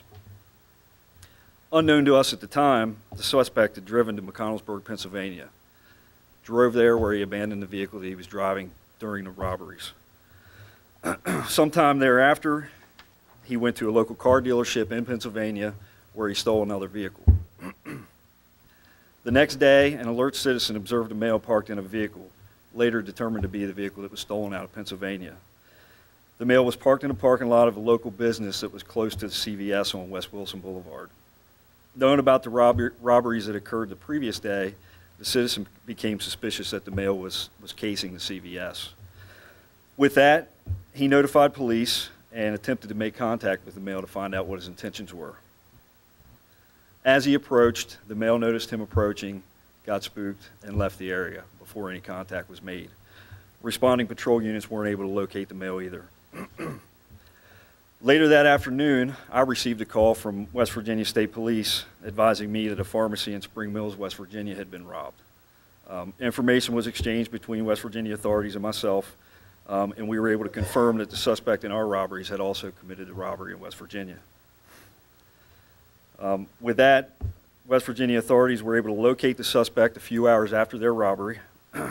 He was operating the vehicle that was stolen out of McConnellsburg, Pennsylvania, and he was under the influence of prescription medications that were stolen during the previous robbery. As a result of those joint investigations, a crime spree that was spanning 3 states, including 3 robberies and a theft of a motor vehicle, resulted in arrest in just over a 24-hour time frame. As a result of the community involvement, a 4th and would-be Hagerstown robbery was thwarted by an alert citizen. That information proves that while cooperation amongst allied law enforcement agencies is important, it's also just as important for the citizens to be involved in keeping our community safe in partnership with the police department.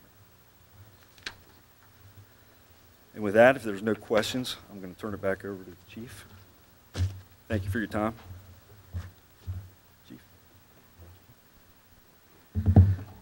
It's hard to top that last presentation. I get to wrap it up and close things up here for the evening. I was hoping you would take away the point that Sergeant Hurd just mentioned. You know, you listen to all this information, you almost want to give up. Where do we start? What drives crime in Hagerstown? It's still narcotics.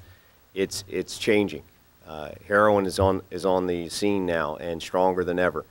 We have gang activity we're following, and that's taking time away from us and changing neighborhoods and impacting neighborhoods. It all has to work together. And his best point there was that last story, and I really wanted you to hear it, which was community involvement. Why do we share the information we share? I'd say in the future expect us to share more information because we're seeing how it works. The faster we can get the information out through a Facebook page or through a press release, the faster it comes back to us. The pictures that get released on robberies and things that we have, it works. The difference here in this community, I've said it before, is that this community still cares. They will pick up the phone, they trust their police department, and they'll call us. And I've seen it time and time again. Sergeant Wood works at the Narcotics Task Force. I worked out there for a few years. And they're in the tip business. If nobody's calling, nothing's happening. And we're seeing that time and time again in our investigative services as well. Some future discussions we'll bring to you, and we're going to kind of keep an eye on over here at the horizon here, are the SPICE ordinance, maybe some updates to our excessive calls for police services ordinance. That's been a good one for us, and we might have some ways to strengthen that. And we'll bring back another topic to you about secondhand shops. All this stuff gets done by your investigators and the police. And the last slide I want to end with is our Officer of the Month program. You cannot forget what allows us to be in here tonight, and that's the men and women out there doing the job in the police cars every day. We have an Officer of the Month program. We started it a little over a year ago, and it's just a great way to recognize the staff that's out there doing it. We actually have a tough time each month selecting who's going to be the Officer of the Month because of the number of submissions we get. These officers are doing great police work, and some of the stories are up there. You'll see them in the newspaper. Expect to see them every month. in the People section there in the newspaper, and we appreciate them printing that for us. So the takeaway for today is partnerships. We don't do this business alone. We partner with other agencies, from the Hagerstown Housing Authority to our own internal agencies to just the community in general. It really is about a partnership, and I hate to beat that word to death, but that's what it takes. That's what is going to make the difference here in this community, is hanging on those partnerships. And the men and the women on that Officer of the Month program, the ones that are out there doing it every day. Any of these topics we covered tonight, we can come back and spend a half an hour or more on, and we can get deeper in. And if there's any other topics that the council would like us to bring to you, we'd happily put that together for you. We enjoy doing this every time we get a chance to talk and share with you and the community on what we're doing for the town. Are there any questions I can handle at this point? Mark, I have a question, because people have said to me numerous times that because of the robberies that's taking place, because of the thefts that's taking place with copper and all, is because of the economic downturn. How many of these people that you have arrested are supplying the monies to families? The breadwinners? Yeah. Most of them are drug addicts. Okay, thank you. To be honest with you. I needed to get that out, because this is what I hear, you know? Well, right. What do you expect? You know, they don't have this, they don't have that, and, you know, for me to stand and tell them, but that's exactly what I needed. I could get our statistician, Dr. Alexander, back up here, and we could talk about crime trends and the economy. Okay. That's okay. No, I know it. It's coming, you know, it's coming from your mouth to... You bet. Yeah. Yeah, we expected, you know, with the downturn in the economy and the increase in unemployment, we expected crime to increase with it. Yeah. That really wasn't the trend, but we're still seeing variations within our crime trends. We spoke about the robberies. Some of those will trend up. So those are the ones we're going after. Overall crime rates, that's why it was important to start out with the overall picture. Right. It's flat, or it's actually a 2% decline. But you got to look within that 2% decline and see that violent crime going up, and that's where we're going after for this year. Yeah. Okay. Thank you all very much. And I'd like to thank our team that came here today. And one more person who cannot escape here today, which is Kathy Santiago. Kathy also is part of our crime-free multi-housing program, and her, along with Mr. Staley to Bradford, are our flagship programs. Can this program work in a project-based environment? Yes. Can it work in a private-based environment? Yes. So that's where we're testing this program at, and I think we picked 2 winners here to work with. So thank you very much for both of you coming today.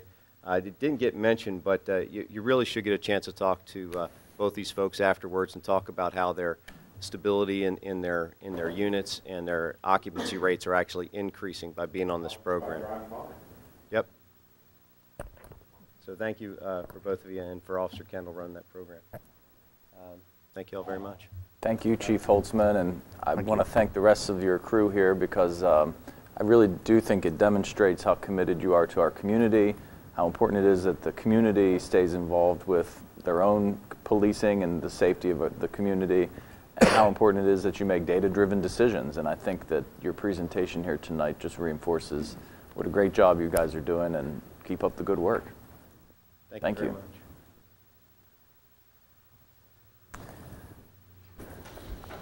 With that, we are at the point in our agenda where it's time for City Administrator's comments. None from me this evening. All right. Mayor and council comments. I'll start here to my right with Ms. Nye. You're doing that 3 times in a row. See, this is really for the police. I want to know, but you should know probably. Tags out of state, those that come in here and they live here for over a year, what is the requirement as far as going after them for getting the in-state tag? At one time I knew. Yeah, I'll have to ask Chief Holtzman. Okay, well, that's what I said. Yeah, because I don't want to wing it tonight. If you would, because I knew that it was not a long time, and it's anywhere from 3 to 6 months. Is that what it is? 60? 60 days, is it 60? It's just that I know at one time with the police department, they were able to go after it because we had more money that we could do that, and we could also then take care of it. But there's more and more, which is becoming almost impossible to keep track on what we actually have coming in to the community. All right? That's all for me. Mr. Brubaker. Yes, I just real quick want to thank all the groups, not just the police, but the finance department, the utilities department, the business and citizens representatives that did the downtown report. A lot of background information that was good that we all need and will help us with decisions down the road. So thanks again for everyone that participated tonight. No comments. Mr. Munson. Well, I just want to, again, reiterate what Mr. Brubaker said and thank the all the staff that came here for their presentations tonight. I do just want to mention that we celebrated the 40th anniversary of the J&M Grill today, and it was a wonderful little celebration. I know Councilmember Munson was there, and it was great to see the McAfee family, and very fond memories going there as a kid, and it's great to see them thriving, and look forward to many more years of them being in business. And with that, I have no further comments. We'll entertain a motion to go into executive session. So moved. Second. Moved by Mr. Metzner and seconded by Mr. Munson. All of those in favor of executive session say aye. Aye. Opposed? All right. We will now go into executive session.